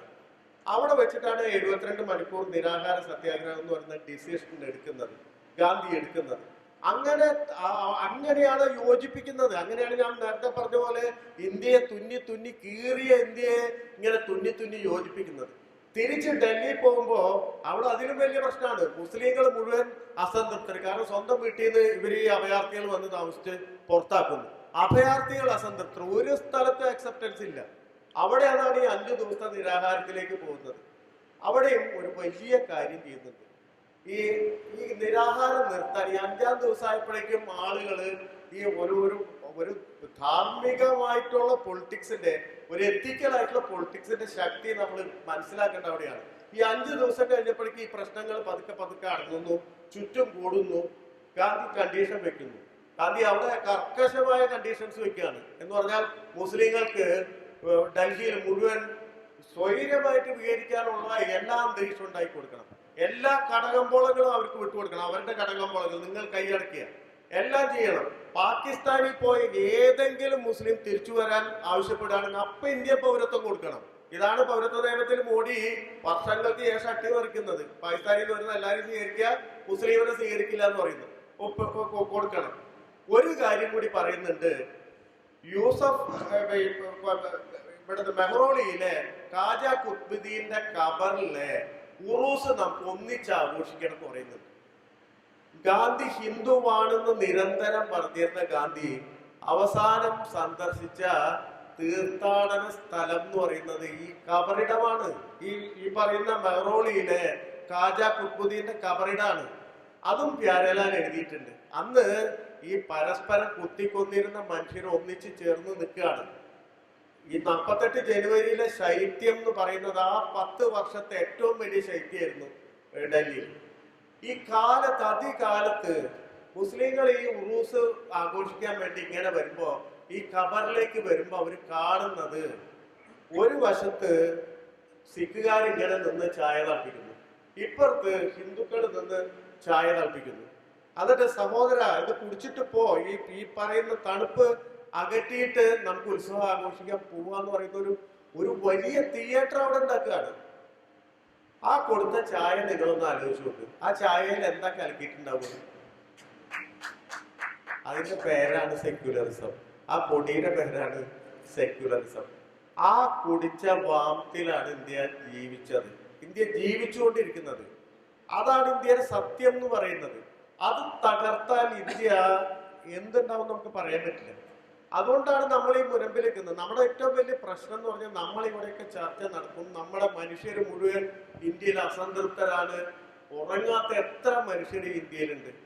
പക്ഷെ ഇതൊന്നും നമ്മുടെ പൊളിറ്റിക്കൽ സ്പിയറിൽ പ്രതിഫലിക്കുന്നേ ഇല്ല എന്നുള്ളതാണ് അതിൻ്റെ ഒരു വലിയ വാസ്തവം എന്ന് പറയുന്നത്. ഒരു പ്രതിപക്ഷ പൊളിറ്റിക്സിന്റെ ആകാശത്ത് ഇതൊന്നും ഒരു വിഷയമല്ലായിത്തീരുന്നു എന്നുള്ളതാണ് നമ്മുടെ ഏറ്റവും വലിയ പ്രശ്നം. അപ്പോ നമ്മളുടെ ഇത്തരം ഒരു ഒരു വേളകൾക്കൊക്കെ ഒരു വലിയ സാങ്കത്യം എന്ന് പറയുന്നത് അത് മനുഷ്യരുടെ ഒരു ഐക്യമുന്നണി ഉണ്ടാക്കുന്നുണ്ട്. മനുഷ്യരുടെ ഐക്യമുന്നണി എന്ന് പറയുന്നതാണ് ഏറ്റവും പ്രധാനപ്പെട്ട രാഷ്ട്രീയം എന്നുള്ള നിലയിൽ ഇത് വളരുകയാണെങ്കിൽ, ഇന്ത്യയിൽ വളരുകയാണെങ്കിൽ അതാണ് ഡെമോക്രസിക്ക് ഉറപ്പ് നൽകും. അത് വലിയ തരത്തിൽ ഈ മതരാഷ്ട്രവാദത്തെ ഒളിച്ചു കളയും, ഒരു സംശയവുമില്ല, ധൂളിയായിട്ട് കളയും. ഇത് നമ്മൾ കളഞ്ഞതാണ് 48-ൽ, നമ്മൾ 46 മുതൽ 48 വരെയുള്ള സ്ഥലത്ത് നമ്മൾ കാണിച്ചതാണ്. അത് തിരിച്ചു പിടിക്കുക, ഓർമ്മ തിരിച്ചു പിടിക്കുക എന്നുള്ളതാണ് നാളെ നമുക്ക് ചെയ്യാനുള്ള ഏറ്റവും പ്രധാനപ്പെട്ട കാര്യം. എനിക്ക് അനുവദിച്ച സമയം തീർന്നു. ഈ മുന്നിലെ ക്ലോക്ക് കാണിക്കുന്നു. നന്ദി.